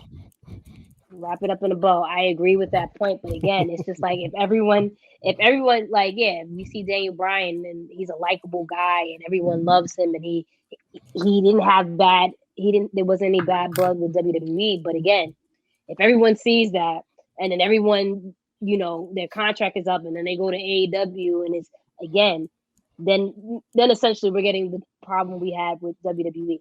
Like I said, well, maybe AEW has a different. Go ahead.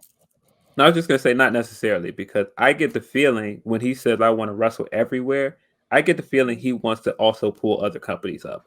I could see him going back to Ring of Honor and helping them become a juggernaut again. Maybe not going there full time, but going there and doing matches with those guys. And I mean, you know, I saw how much he talked up Gresham, and Gresham's a big guy over there. And I feel like, again, even if they're looking at it from afar and it's not like, all right, not necessarily I want to follow him to AEW, but maybe I want to go out somewhere else and do what my version of wrestling is. Maybe that's in New Japan. Maybe that's in Impact. Maybe that's in Ring of Honor. And I feel like he's going to inspire more people to feel like you don't have to go to WWE to succeed. WWE. I hope so. I hope so. This is a thing where it's every promotion eats. It doesn't have to be not right. I hope it's not just AEW, WWE anymore. It's like all the promotions you just mentioned. Because at the end of the day, we're all fans of wrestling. They just took a step further to actually perform, right? Yeah. So we should all enjoy that passion. So hopefully we see more, just, you know, the stranglehold that WWE has had for so long loosen up. That's a great way to end it. Thank you, Phil, for joining us on this AEW All Out recap and further discussions. Give us a bird eye view of how the building was during that night. Like I said, next week we're gonna have Reg on the show with us to discuss this BW 500, Black Wrestling 500. Make sure you tune in for that. Make sure you follow, subscribe on the YouTube channels, on the podcast, all that good stuff. Phil, if you want to plug in anything, any writing that you have coming up, or any past articles that you want to bring back up again, this is your platform to do it. Man, I am exhausted. I just got back home. I have nothing to plug at the moment. You can follow me at PhilDL616. I don't know. Support wrestlers, man. Support Black wrestlers, man. I don't know. And on that note, peace.